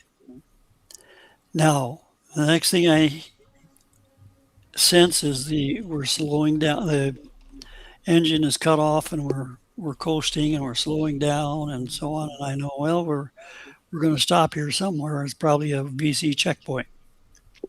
Sure enough, we did. We stopped right at a checkpoint. It was a tax collection checkpoint for all vessels going into the market, this one included. And I'm listening to the conversation, and they're talking plainly enough that I can understand it. And the enemy operator on the shore says, "What do you have? Where are you going? What are you doing here?" And the owner says, "I have rice and straw for market." Okay, let me see it and inspect it. And so he comes on board, walks right over the top of me, creates a little bit of dust, and I'm holding my breath to keep quiet. So are all the other guys. And he's prodding the rice sacks with a bayonet. And I'm thinking, man, I hope he doesn't have a long one. And So I'm This laying long there. knife coming in over your heads, jabbing down. Yep, jabbing down. And he's going through and he's checking things out, and he says, "Okay, it looks like that's what you got. That'll be 150 piastre or whatever it was for the tax." And the guy pays him, and the checkpoint guy gets off the sampan and on the shore, and off we go. And about 20 minutes later, we're going out on this very narrow canal that goes right into the middle of the marketplace in Vinh Binh Province City. And we get right into the middle of the city, and at that point in time, we're in safe territory. And they come by and they take the stuff that was over the top of us off and get us up. And when we walk off the sampan, we're safe. And they got back to their commands, and I got back to my unit. That's a close call. Did you have your M16 pointed up, ready to have to unload on them if it came to it? No, I couldn't do that. I had to have it beside me. It wouldn't fit any other place. Oh, so you're in really cramped places. But in other words, were you ready to burst out of there and No, mow them down? no. I had at that point in time I had accepted my fate that if I was going to die, I was going to die. Okay. You just have to be ready for that. Well, that was Combat's part of that way. my question. You went into combat to do the right thing, and if you had to die, you were willing to do it. If not, you would have been good to anybody there, and you would have been AWOL. Again, I'm just not happy with the fact that Bongino, who made himself out to be this great super patriot, got in there and we're watching him say there's nothing to see here. I have no doubt that they were going to threaten to kill him. Well, then he couldn't cut the mustard. Bongino, prove me wrong. You can come on this program and tell us why you said there's nothing to see here. I need to correct something, by the way. I got confused with the Tims. There happens to be two Tims. There's Tim Kaine and Tim Waltz. Tim Kaine was VP with Hillary. He's the dude that should be in jail. He's the governor of Minnesota. No, that's Tim Waltz. No, Tim Kaine, it says he was, wait a minute. He was born in Minnesota. My mistake. Yes. Born in St. Paul. I'm sorry. But Tim Kaine was with Hillary. Tim Waltz is with Kamala then, right? Mm-hmm. Okay, hang on. So many Tims. What's going on with that? I don't know. Hey, listen, if you're not angry, okay, Tim Waltz, here we go. 41st governor of Minnesota. Yeah, so he was the guy with Kamala overseeing all this massive Minnesota fraud, bilking the government for billions. Now, they did arrest one guy and extradited him back. He's on his way back. I saw him in chains the other day. But we need some justice here. I don't know how much more people can take. We know that the government is crooked, but why is nobody going to jail is the question. Will anybody go to jail? Or is it going to be, well, we looked at the documentation. Yeah, the CIA said there was election fraud, but is anybody going to jail is my question. As long as you don't cross the manipulators of the manipulators, you're protected. It's a protection scam. Can anybody teach me how to put a bed in over there on Poly Market? By the way, did you hear that Trump's teleprompter was making bets on his speech? Got $100,000 the other day. They caught him, though. You didn't hear about that? No. The dude in charge of managing Trump's teleprompter, he was making side bets relating to content of the speech. Well, he knew because he was putting the stuff up there, and he made $100,000, but they got him. I don't think he's going to jail, but he's been, I think he lost his job.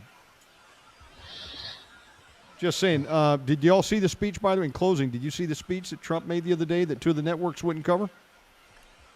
No. Oh, y'all haven't seen it? No. Well, no wonder. Two of the networks wouldn't cover it, but I saw it on Associated Press, and it's in my newsletter. And I want to thank Robert Avila for bringing it to my attention, because if you didn't hear this speech, it's all about the proof for election fraud that he said he's going to release CIA documents proving they stole the election. and naming up to 275,000 or so plus non-U.S. voters who voted in the election. Not American citizens. They voted in the election. Is that not enough to have an overhaul of the voting system? All it takes is an identification. Yeah, photo ID. Mm-hmm. Are you Tom Mack? Are you Tom Baird? Are you Shannon Davis? Yes. Here's my photo. Mm-hmm. Not this. You can sign up Scruffy your dog to vote, and he can do a mail order ballot. Scruffy Baird, Scruffy Mack, and your dog gets a vote. I don't think Susie would vote for a Democrat either. And my the dad cat. vote. He's got a Republican cat. Well, remember what Elon uncovered? There were people, I think, that were like 105 years old collecting Social Security. Oh, older than that. Try 300. Mm-hmm. Yes. I don't know what happened tonight. Gentlemen, I'm usually quiet. I just mute myself and let y'all talk. I don't know what that. You have to pray for me. Lord have mercy. Oh, that's okay. I think my frustration we'll just do over. Zechariah 4 next week, or if you want to get me on sometime this week, we'll do it then. Absolutely. I am glad that you got to bring that coverage of Russia. I hadn't heard about that. And folks, you'll hear a lot of first here because these gentlemen, they comb the news. They're in prayer.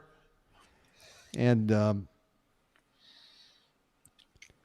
of us are happy about the direction things are going. And in all fairness, people send me stuff too. People send me stuff.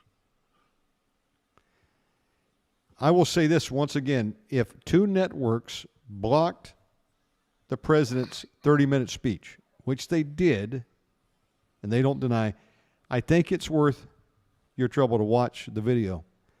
And again, thank you to Robert who told me. He said, you should be suing MailChimp. They vindicated you. That's what these people did. I lived it. Many of you lived it. Hundreds of thousands of YouTubers lived it. That's why I'm on channel 8 or 9. I've lost track. Strikes for telling people to pray, for warning them. Lost my account. Well, that's why I moved to Substack. I've never had any trouble with Substack. It's the greatest thing since sliced bread for email systems. Everybody should have one. Gentlemen, you want to put up on the screen how they can contact you guys? Okay. Let me get over here. I know. And brother, I'll put that back up. Brother Baird, I think that story you told, that's the things of movies, man. That's pretty amazing. I'd like to hear more tales from Vietnam. I think y'all should consider another book. And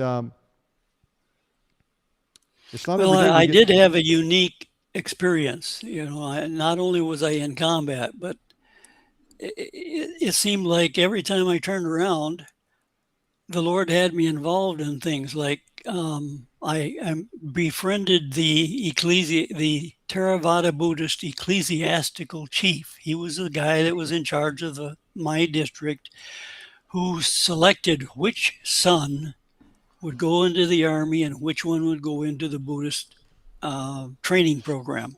Wow. In the monastery. And he wanted to learn English and I wanted to learn Cambodian because 87% of my population in my district was Khmer Cambodian. And so he learned English a lot better than I did Cambodian. I can barely speak anything. I can't even remember how to count now. But at any rate,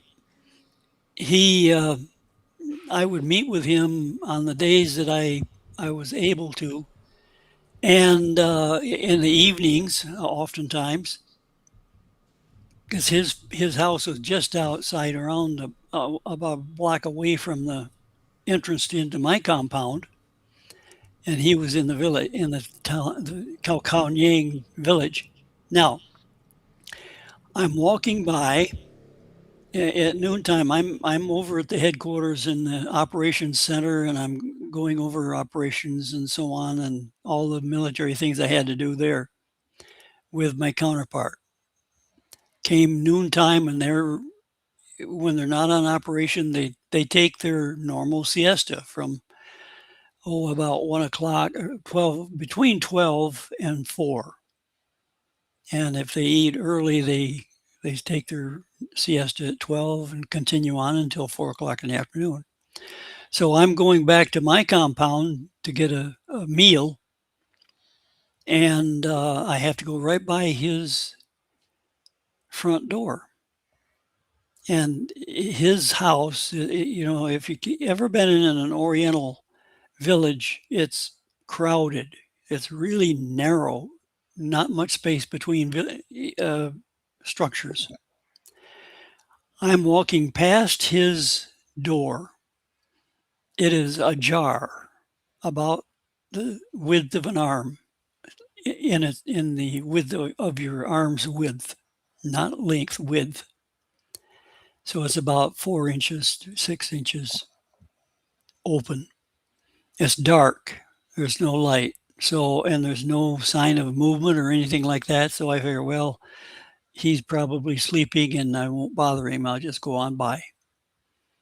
I get right abreast of that ajar door. It suddenly swings open. A arm with a uniform on it, a sleeve, uniform sleeve on it that I don't recognize, shoots out, grabs me, and yanks me into his house. I am thinking, because 2 weeks before that, a captain advisor had been lured into his friend's house by his friend because they had his wife and his daughter held at knife point to kill them by slitting their throat if he didn't entice the advisor to come in. So he complied under duress, obviously. He walked into that house and he never came out alive. He was killed right then. And I'm thinking, uh-oh, here I go. And I'm looking around, and he had a long dinner table there in that particular room. And here's, let's see, 1, 2, 3, 4, 5, 6 or 7 officers or individuals in uniform. I later on found out that one of them was a general officer in the Cambodian army. Wow. And they had come, I'm down on the South China Sea at the very end of the Mekong River. He came from Phnom Penh, which is way inside of Cambodia. Was he Khmer Rouge, or did that come later? No, that came way, way, way later. Okay. 2-3 years later. Anyway, he came from there down the Mekong River. And of course, the Mekong River is not just one channel, it's about 3 or 4. And he comes on down, he comes all the way to my district, to my friend's house, because, and I don't know how it happened, but my reputation was broadcast enough through their circles that they had found out that I was a reliable, trustworthy individual, and that whatever I said I would do is what I would do. And if they said keep this secret, I would keep it secret. If they'd said, do this, I would be, very careful and respect and honor their need for security, whatever it was. And so they came to me. And the next thing I know, I'm thinking I'm going to be killed. I'm on a fight or flight kind of a situation right there, but they've got the door already closed behind me. And I'm quite nervous, very obvious I don't think I am able to keep from telegraphing what my emotions are. I think my face always shows it. And my friend is, how you take your hands with palms up and you wave them towards you with your hands to sit down, sit down, sit down.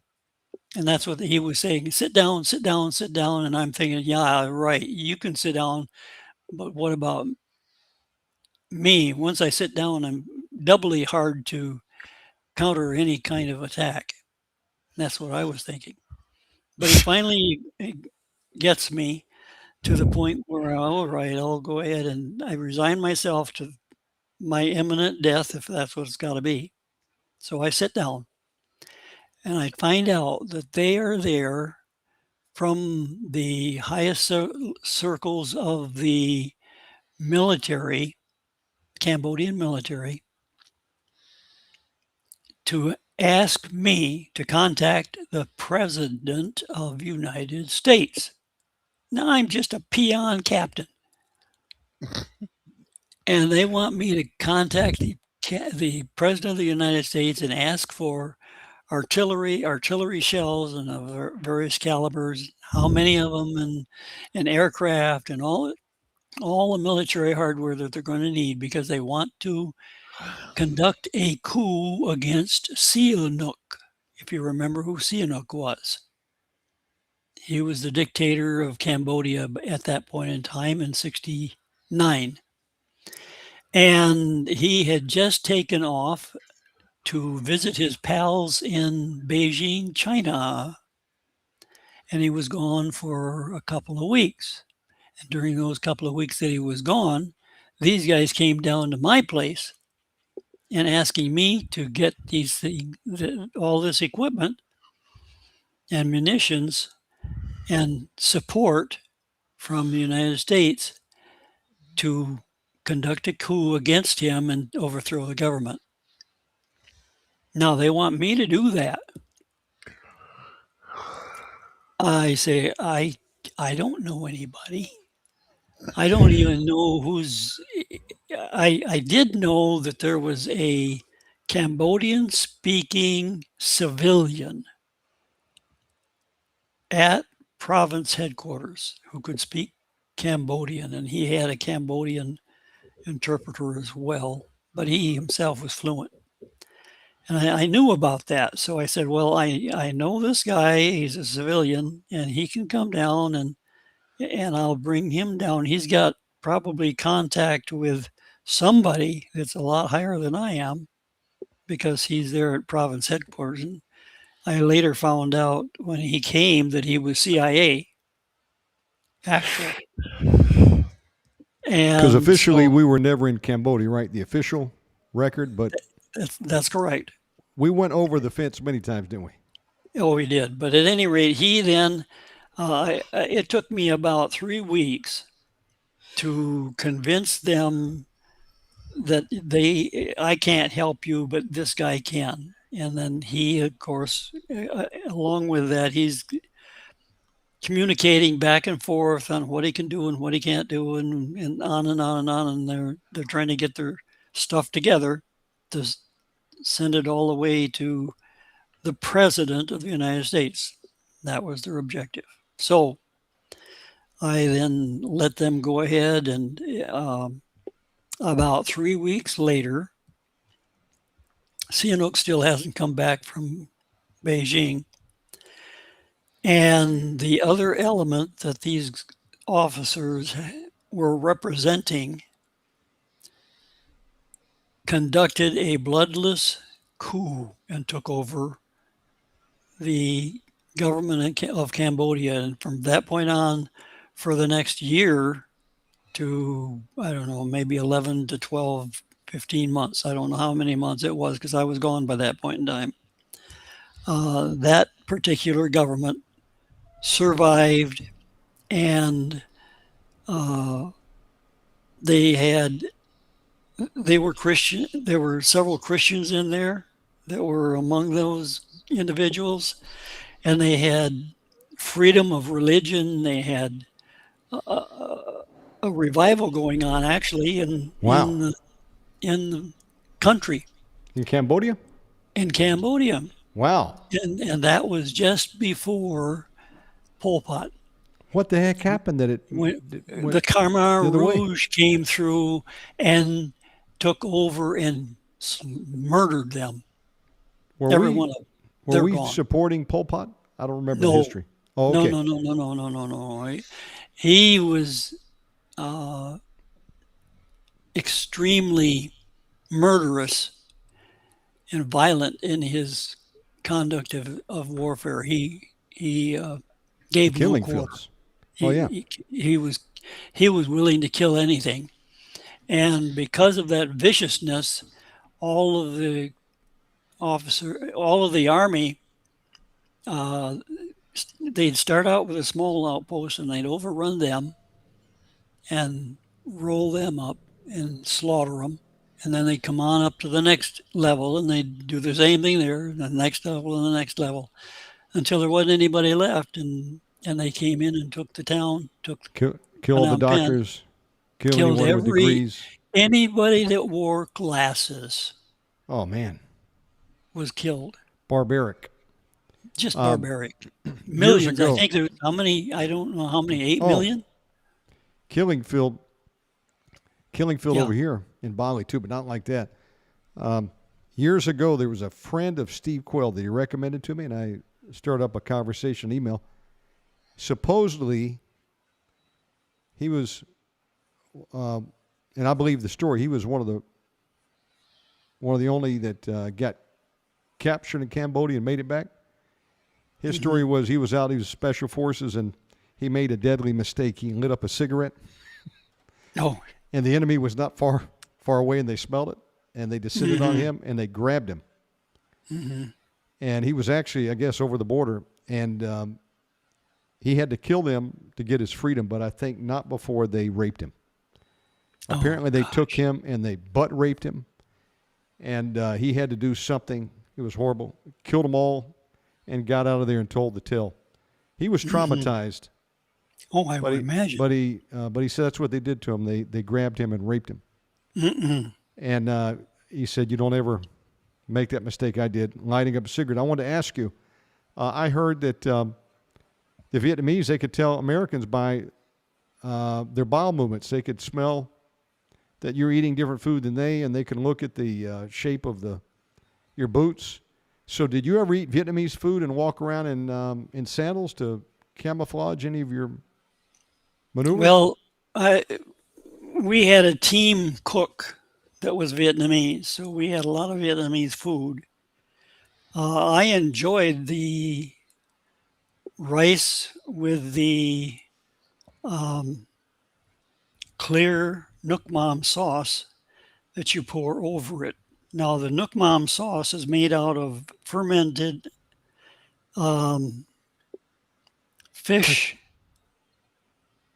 Ferment kimchi. No, that's the cabbage, similar, right?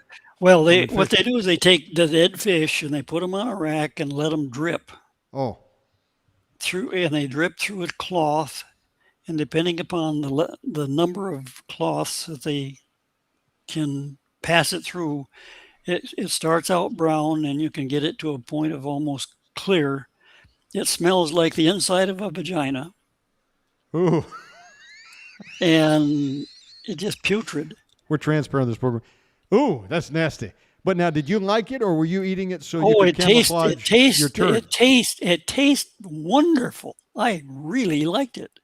But were you doing it to camouflage your turd in the bush? No, because I didn't get out behind the enemy lines, except by accident, as you've seen. I was always in with my soldiers and my troops on the other side, so we were moving to contact. We were not behind the enemy lines. We were not doing recon or anything like that.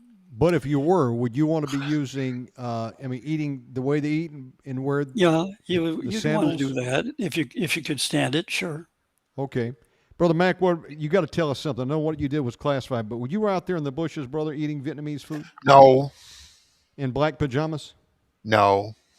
But the black pajamas could give you even a split-second jump on them, because they would look at you and think you're Viet Cong, right? Yeah, I only wore them when I was on escort duty or if I was with my own troops, so that they knew who I was, because I was subject to being shot. Oh. By the American troops, but we didn't have any American troops in our area, so I didn't have to worry about that. But if we had, they would have shot me. Now, be honest with me. Wouldn't you much rather have an AK-47 out there in the mud than an M16? Is it like I heard you can give that AK-47 a licking, it keeps on a ticking? Well, I didn't know anything about the AK-47 while I was there. I only knew about the M16, so I didn't have a choice. But I always kept my weapon clean. I did not, it did more than one time a day. I would take my toothbrush that I had for my weapon and clean the chamber out. Did you put condoms on that rifle when you were out in the bush? No. I heard that you put a condom on it. I took tape and I took tape, electrical tape, and taped the end of the barrel. Oh. So if you need to shoot it, just go through the tape, no problem, right? That's right. Okay. But no, I just thought everybody had condoms out there to put on the end of a rifle going through the swamp. The troops where I was didn't have any condoms, so I couldn't have gotten one if I'd wanted one. I know some nights I wake up in cold sweats, taking me back when I was in Da Nang, VC on my left and VC on my right, and all I had was a butter knife. That's not a very good thing. I have the utmost respect for all your veterans, and it's pretty cool. I remember in high school, back 85, 86, Platoon came out, and I read a book called Platoon Leader, which is pretty amazing. Talk about platoon leaders, usually once they got off the plane, they had a life expectancy of about 30 minutes or something. They would go after them. My dad was drafted. Of course, he goes to Okinawa, but to be able to meet some real Vietnam veterans, the only other place I ever met him was when I worked for Warrant Officer Division, and there were guys when I worked there in the 90s who were still in the military after Vietnam, and they had made it up to PERSCOM headquarters, but they all had pretty amazing stories as young helicopter pilots, back during NAM. But both of you gentlemen in the Army. So we never officially went into Cambodia, but of course we did. But who would have went over there? There was one operation that was actually authorized that went all the way into Cambodia. Oh, yeah, okay. At the very end, it was about 1971 or so. Something like that. But SOG was probably over there all the time, right? Special Operations Group and the CIA. SOG was there. Yeah, SOG was there before in 1966, I think, from 1966 to 1973, something like that. I don't remember the exact years. I heard most of those guys who got tapped to go in, and you had to volunteer, I guess. Most of them didn't come back. They just disappeared. No. They didn't live very long. Well, there weren't very many of them anyway. There were only 80-something. Oh, 80, really? Oh. Yeah. Did you ever run into any SOG Mack V when you were over there? No, I did run into some special forces over in Germany that had been in Vietnam as special forces on the A team, but and they knew about. They mentioned to me that there were guys that were in special forces SOG, and I.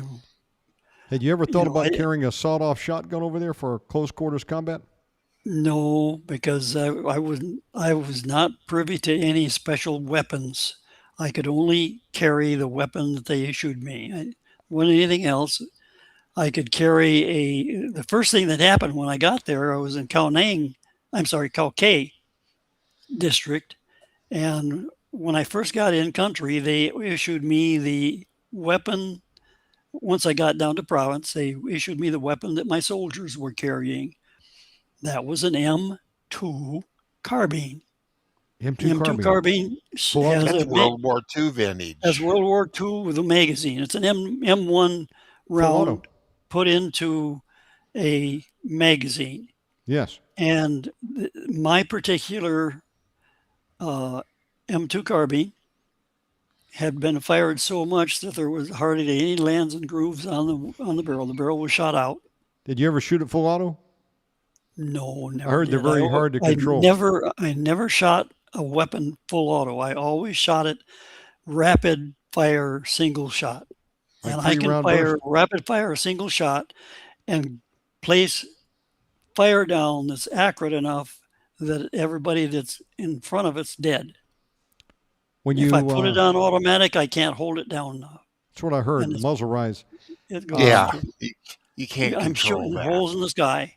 So anyway, I have an M2 carbine. Yes. Barrel shot out. I go out, and the first thing you want to do when you get a white rifle is you've got to zero it for you. The other guy's not you. You got to get it zeroed for you.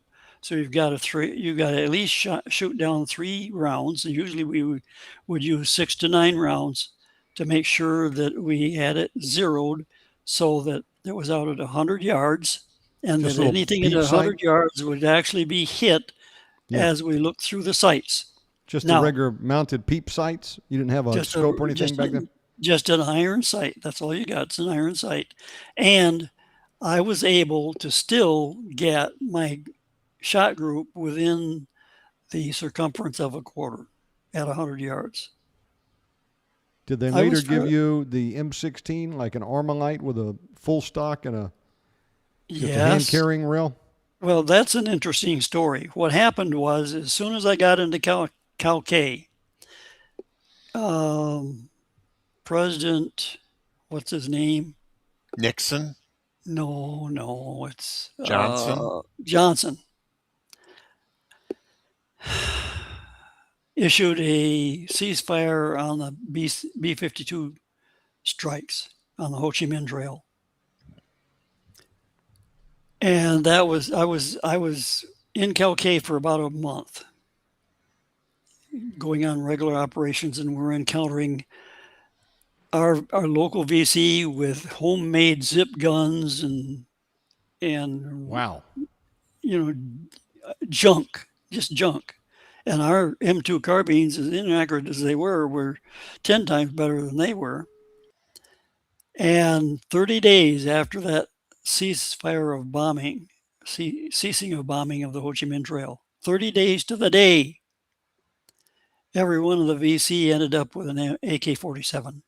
And now they have the firepower over us. And we actually ended up having to set up a besieged kind of perimeter in our compound, and had to stay in place for a month until our side, supply side, could get M16s down to us. That's a game changer. We waited we did not go on operations. We stayed in place. Wow. Because of that. And then finally, when we got the M16s, I can remember the day they came down with the helicopter just jammed full, so that not only me but my team, but all of the Vietnamese troops that I am advising, all of them get M16s too, and they come right out of the tarp and the covering. They were all covered in cosmoline. Oh yeah. Cosmoline. You ever tried to get that cosmoline off without fuel oil? I used to buy my SKSs, and they would come in cosmoline. I didn't clean them off, just sold them like that. How many magazines would they issue you to go with your new M16? Initially, they issued 2 magazines each, but I have very quickly collected up enough for 400, and two magazines is 40 rounds. Wow. That's not even a combat load. A combat load is 100. Combat load is 120. Mm-hmm. And I always carried 490 or something like that, 500 to 600. Would you have them like in a bandolier or something around your belt? I had them in every pocket that I had, and I had a vest that had a bunch of pockets. And That's I carried awesome. that. I put them in the vest, and I put them in my pockets, and I carried them that way because I knew if the enemy, and this is my first attitude, was a kind of a quick draw attitude. It was an attitude that if the enemy didn't kill me on the first round, they were dead. And I had enough bullets, enough rounds to fight off a major attack by myself. Good for you. Without my troops. Did you get a sidearm also, like a 45? I had one, but I never used it. Pretty heavy, huh? Well, Did no, it was just in the way. I couldn't carry all the magazines with a oh 45. now did you I run had to across? have, I wanted the magazine better than I wanted the 45. Did you see a lot of Now, the other SKS there thing with that, the Viet Cong SKSs? say again? Did you run across any Viet Cong using SKS rifles?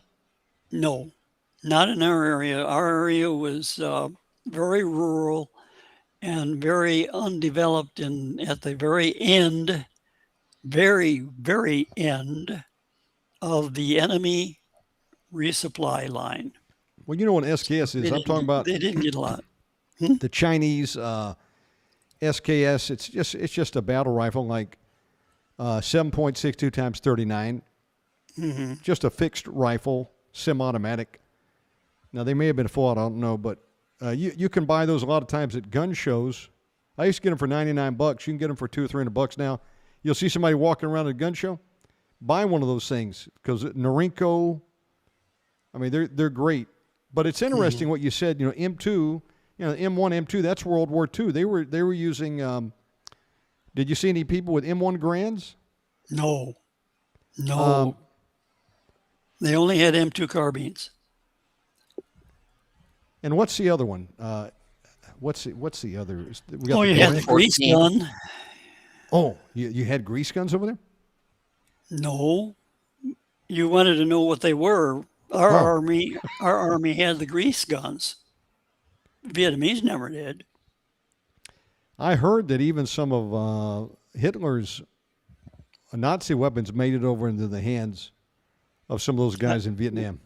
No, we never saw any of those. No, you didn't see no if you were in the, STGs? we were down in the U Min Forest, way down south in the 4 Corps. All the exotic firearms you're talking about are in 2 Corps and 3 Corps and 1 Corps, way up north, I was a hundreds of miles away. I was a gun dealer, and came in at a time where I was a stocking gun dealer for Armalite. This was back in 2004, and they were still selling 223 rifles like the M16, not full auto though, with the long stocks and the fixed rails, and then they started to ship some with the I guess they're called the A3, A4 rails and attachments. And the shortened barrels and the A3 stocks, rather collapsible stocks, Yeah, rather right. than the fixed ones. But that was kind Well, of interesting. in a regular issue, you don't get those kind of weapons. You only get the Fixed fixed stock, stock. Yep. big long rifles with the carrying handle. Yep. Yeah, Yep. That's it. they were still selling And them. but we would not use that carrying handle. We would normally use the sling. And I would have it slung on my shoulder, usually until we were close to the enemy, and then I was at what we call port arms. It was ready to shoot with my left hand on the barrel guard and my right hand on the trigger. And how many changes of clothes did they give you out there in boots when you were in the field? Well, in the field, I only had one, and you went 30 days without a bath, Oh man, well that's what I heard. and you did not 30 days. wear underwear because you got crotch rot. Oh my goodness, that would just not taking a shower. You can get some crotch rot after a couple of days. Yes. How did you keep from getting that fungus in between your legs and your ball sack? You didn't when you got, well, by having taken off your shorts, you've got enough air in your baggy fatigues Okay. that it actually ventilates enough that you're all right. Or at least it was for a young guy. Now, at my age, I'd have all sorts of diseases because you just don't have the immune system like you have when you're young. So that was that particular situation. Now, the other thing is, because I was in a district as a district senior advisor, our operations were daytime.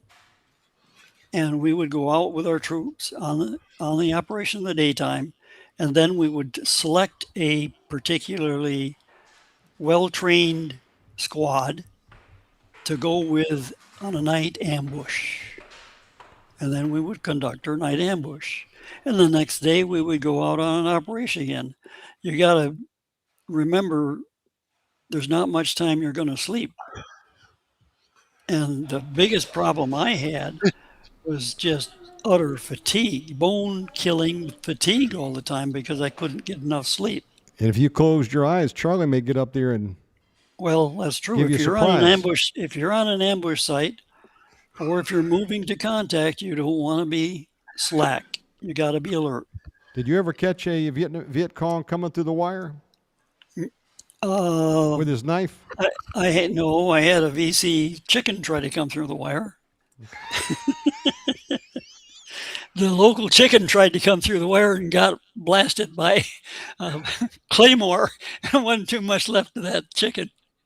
You couldn't eat anything of it. All you got was feathers. Well, this is amazing But feats of endurance. well, the No bath okay. for 30 days is rough.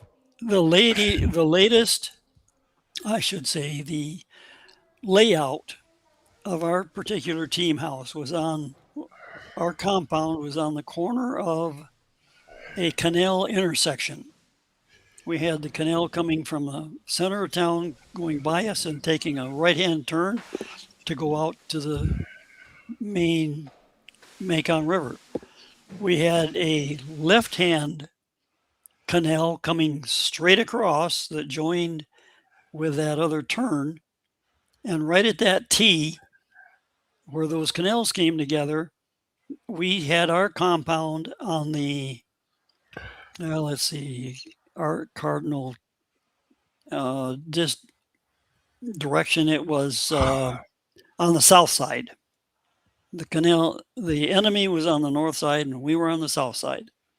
And right in front of us, our compound is made up of bunkers, of sandbags, not cement, just sandbags, and firing ports. And we got some logs that are open there and so on. We're firing through the logs. Now, in the firing ports. Now, just in front of us, about 100 yards, is a coconut grove, a bunch of coconut trees. And every time we had a new moon situation, the enemy would come in because it's dark. There's nothing but stars. There's no light. It's a dark night. And of course, if it's raining, that's even more dark. And they would come into that coconut grove and shoot at us. And they would actually set up a mortar there on the other far side of that coconut grove. So the coconut, the trees and so on would stop our bullets before it got all the way through. And then they would shoot that mortar round, usually a 60 millimeter mortar, high up in the air, and go about 1,100 feet high and come back down 100 yards later right in our lap. Wow. Well, that's why our bunker was a sandbag covered bunker. Our team house was just a normal team house. Beside us was a barracks for the soldiers who had, not only did I have the soldiers there, but they had their families there, because if they left their families outside the gate, the enemy would kill them. So they protected them by having them in the same place. One night, along came it was one of those dark nights. The enemy set up, shot a mortar round. It came down on the north side. The barracks was oriented north-south. Just an example. It came down on the north side, right through the top of the ridge of the roof, went all the way down into the barracks, and the barracks have got over 120 people in it at least. And it went by this guy, the last bunk right on the north side, His headboard was right just 2 feet away from the wall. That motor round went in that 2 foot space, down, missed his bunk and him, hit the cement floor, ricocheted to the south, and went through underneath everybody's bunk, all the way and lodged in the south wall. And it was a dud, and it never went off. That was the hand of God right there. However, that also set up the alert. Immediately, everybody's alert, and everybody goes. We practiced this beforehand. The first thing I did when I got into my team was they showed me where my bunk was, and they showed me where the doorway was, and where the bunker was that I had to go to. I had to go out of the doorway and into the bunker, some 50 feet away. I don't know, 30 to 50, varied because there was a bunch of other stuff there. And so I would, and my firing position was inside the bunker on the left-hand side of the M60 machine gun. So I'm right next to the machine gun, and that's my firing position. So that's what I practice, and I do that in the daytime so I can find it at night in the dark. Now I've practiced that. I've practiced how fast I can get from my bunk to that firing position. Every soldier has the same thing. Every soldier practices that. So that's the way we set up. Now, once that alert came, I was sleeping in my bunk. I was on the bottom bunk, and I had the mosquito net over my bunk. And so I ripped open the mosquito net. I was sleeping in my skivvies, my underwear. And no, I don't know if I had a T-shirt on, and I don't think I even had a T-shirt on. Fruit of the Loom or boxers? Yeah, something like that. It was, it was boxers. It wasn't jockey. And so I jammed my feet into my shower tongs, and right in front of my bunk is where I have my rifle and my flak jacket and my helmet. And I grab all three, and I grab as many magazines I can grab, and then bolt out and get into my firing position. And I'm firing. During the middle of the battle, the M60 machine gun firing pin broke. Oh, no. It's the last firing pin. We have already gone through 7 of them. And this one just now broke, and we have no more left. And we're in the middle of a battle. That's not a good place to go. So now I, with my M16, have to fire through not just my section. I've got to take up the slack on the M60. And I'm firing continuously with that M16 until my barrel is red hot. And it is glowing red in the dark. Fortunately, about 4 o'clock in the morning at this point in time, the enemy decided, it's time to move out and get out of here. Later on, we found some blood trails where we had killed some of them, 3 or 4 of them in that section. But anyway, they broke contact and they left. So now I'm waiting, and there's nothing going on, and it's still dark. So I end up, I'm really hungry. I'm always hungry, but I'm really hungry now with all the adrenaline and everything else. So I go back out of the bunker, and then through the screen door of the screened-in porch into the house. I have to take a right-hand turn into the kitchen, straight ahead to the sitting room. Right hand is the kitchen. Take that, take a few steps in the dark, and go take a hard left, 90 degrees, and go walk until I run into the metal wall locker that has the bread. I step forward with my shower togs. I still have them shower togs on. Now, I'm a well-dressed soldier. I only have my underpants on and my weapon and gear and my shower togs. Anyway, I step forward, and as I'm stepping forward to get to that metal wall locker, I step on something round, about the size of a cobra snake. And we do have Oh boy. cobra snake. Oh, And I'm thinking, that's what I'm thinking. Oh no, I'm stepping on a snake. And the next thing I know, that daggone thing bit right into the end of my big toe. And I've been, oh no, I've just been bit by a cobra. However, ouch. it scared me. I screamed. I jumped about probably 3 feet, but I don't think it was 3 feet, but 18 Size of inches or Zulu so. warrior. And I'm jumping high and I'm kicking hard against that metal wall locker, and it goes wham, a lot of noise. And I come back down, and I hear this scratch, scratch, scratch, scratch, scratch, scratch, scratch, scratch. Oh, It was just a rat, but the rat had bit my big toe. ouch. Now, do I get rabies from that or not? Nobody knows.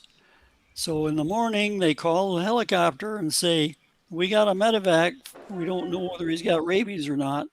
Take him to Saigon where they can tell us what we got to do."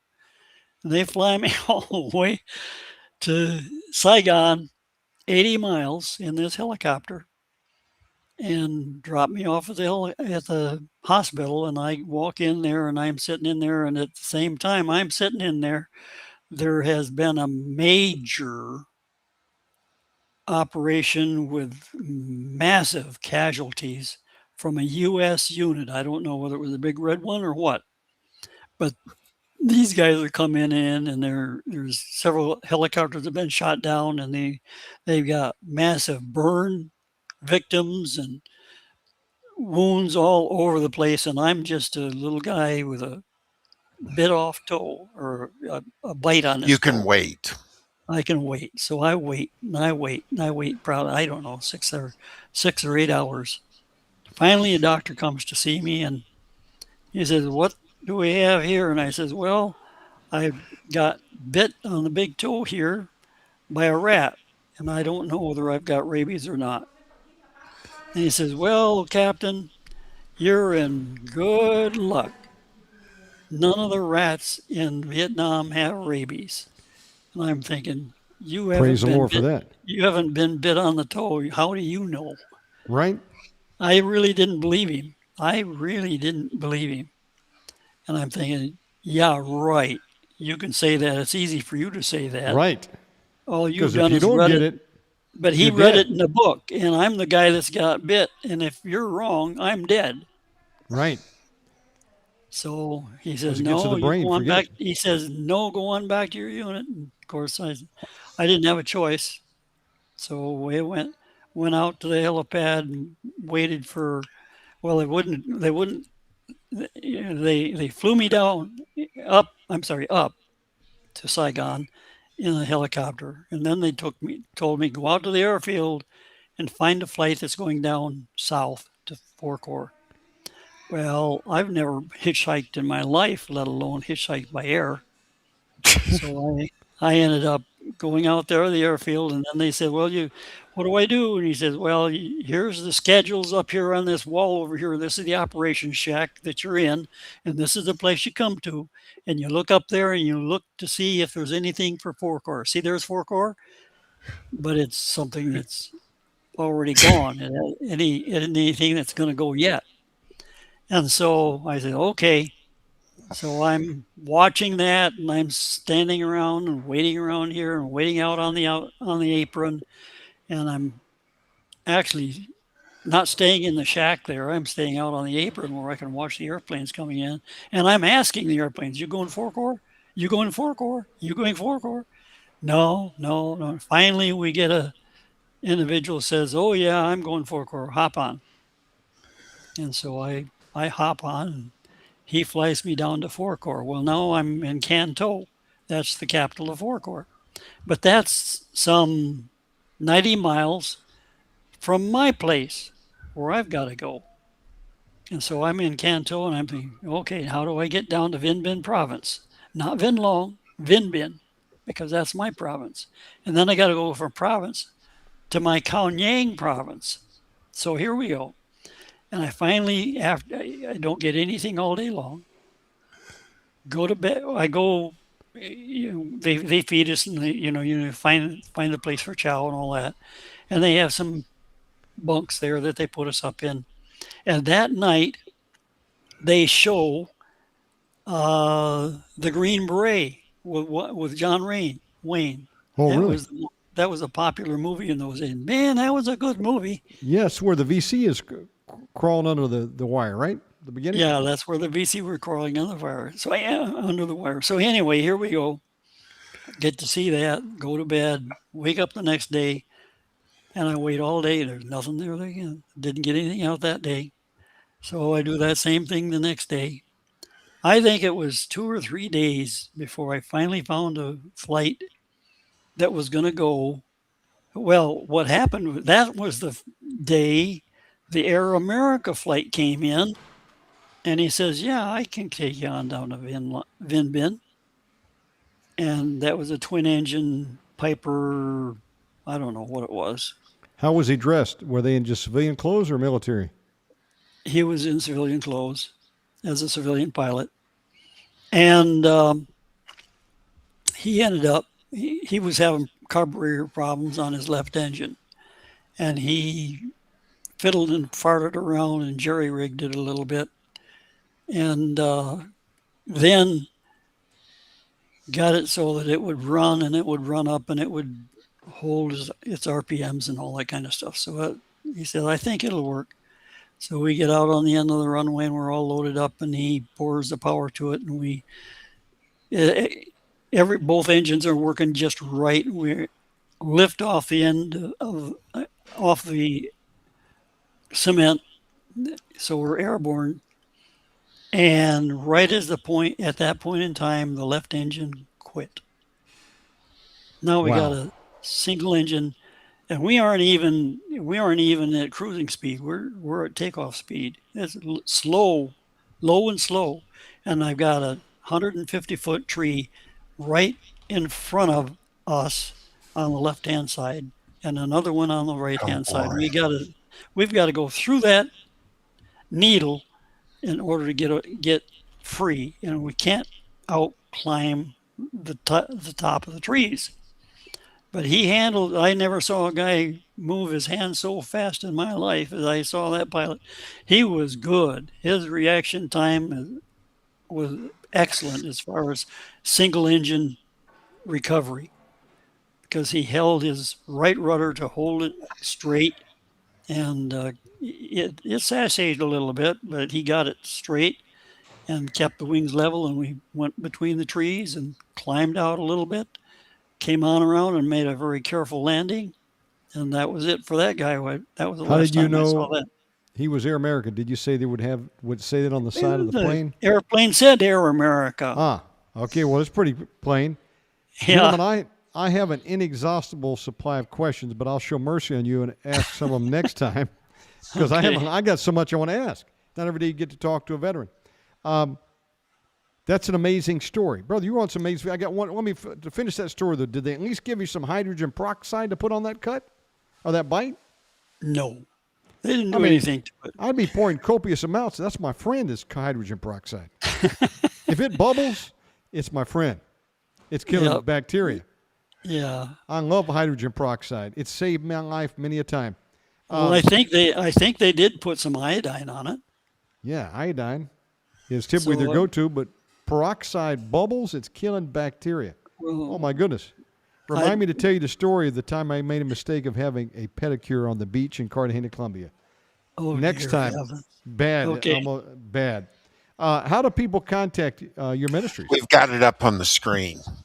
Okay, for those that will be tuning into the MP3, give that out audibly. Okay. With mine, the website is Alive on the Edge all one word, .com.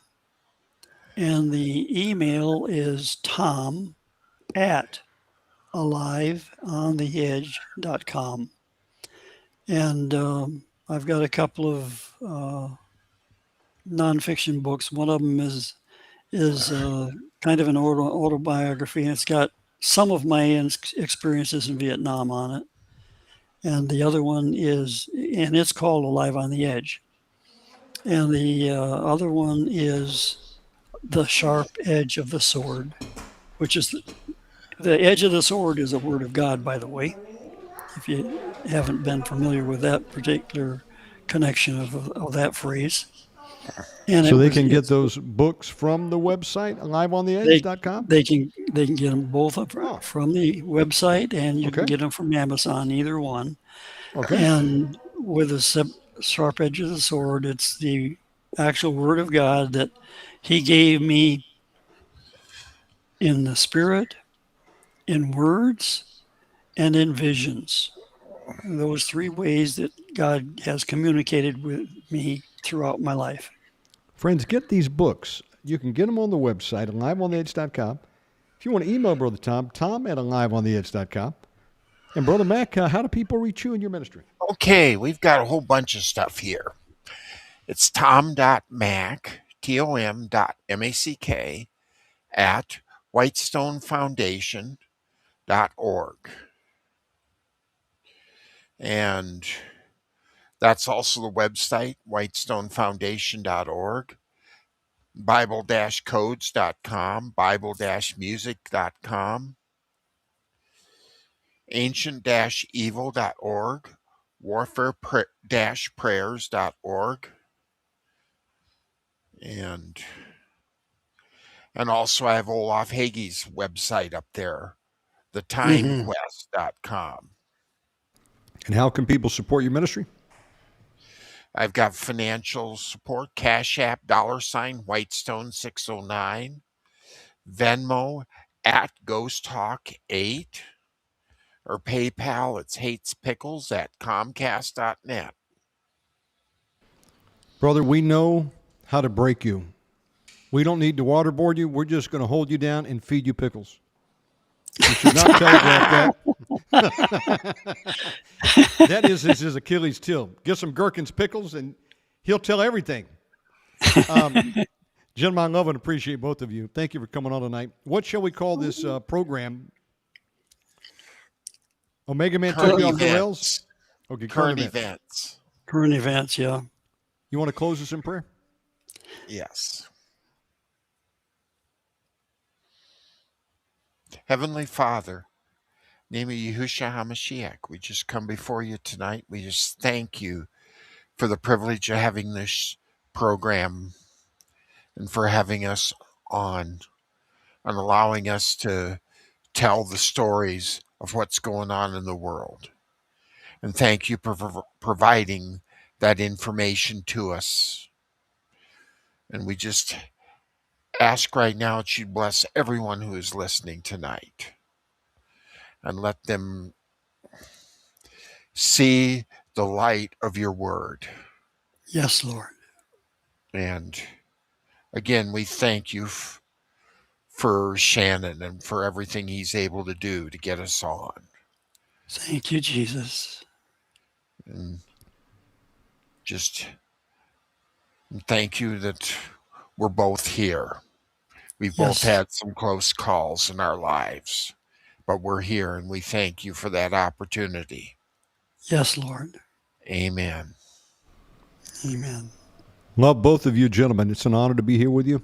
Folks, every Sunday, Tom Mack and Tom Baird are with us, and this will be up in the live tab of YouTube right away.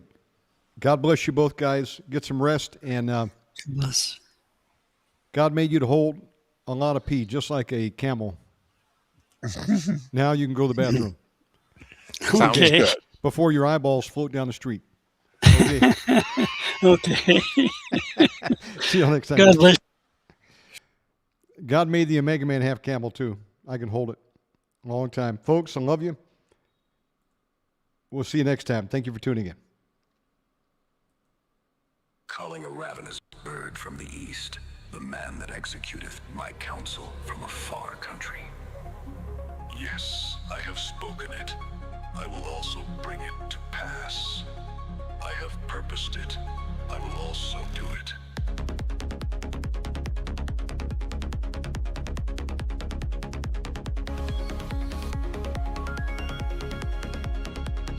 You are listening to OMEGAMAN with Shannon Ray Davis.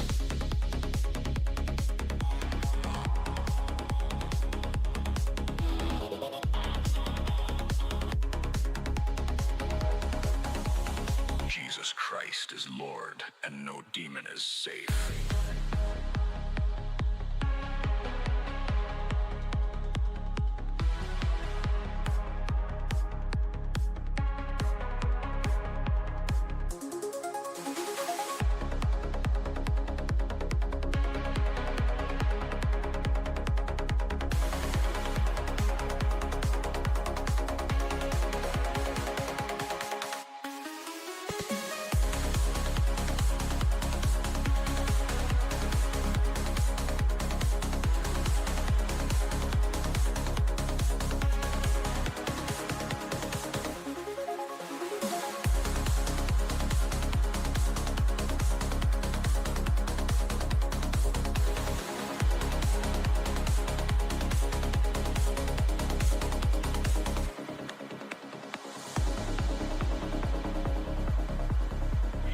Listening to OMEGAMAN with Shannon Ray Davis.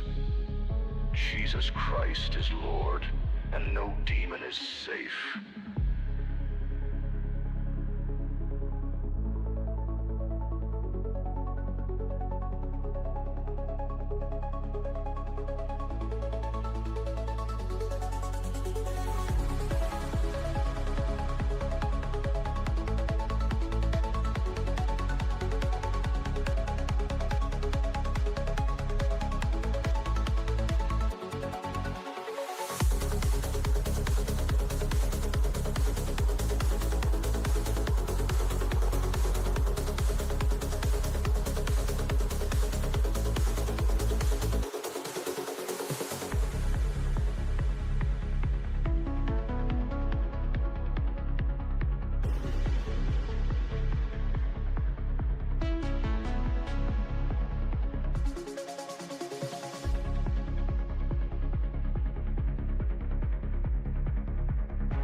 Listening to OMEGAMAN with Shannon Ray Davis. Jesus Christ is Lord, and no demon is safe.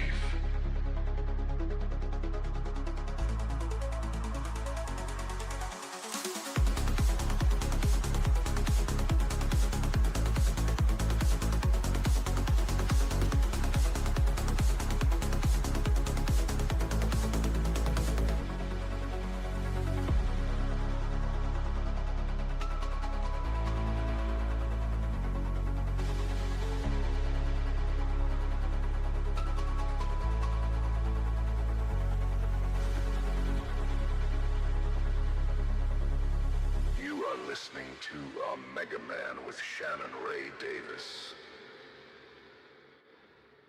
Jesus Christ is Lord, and no demon is safe.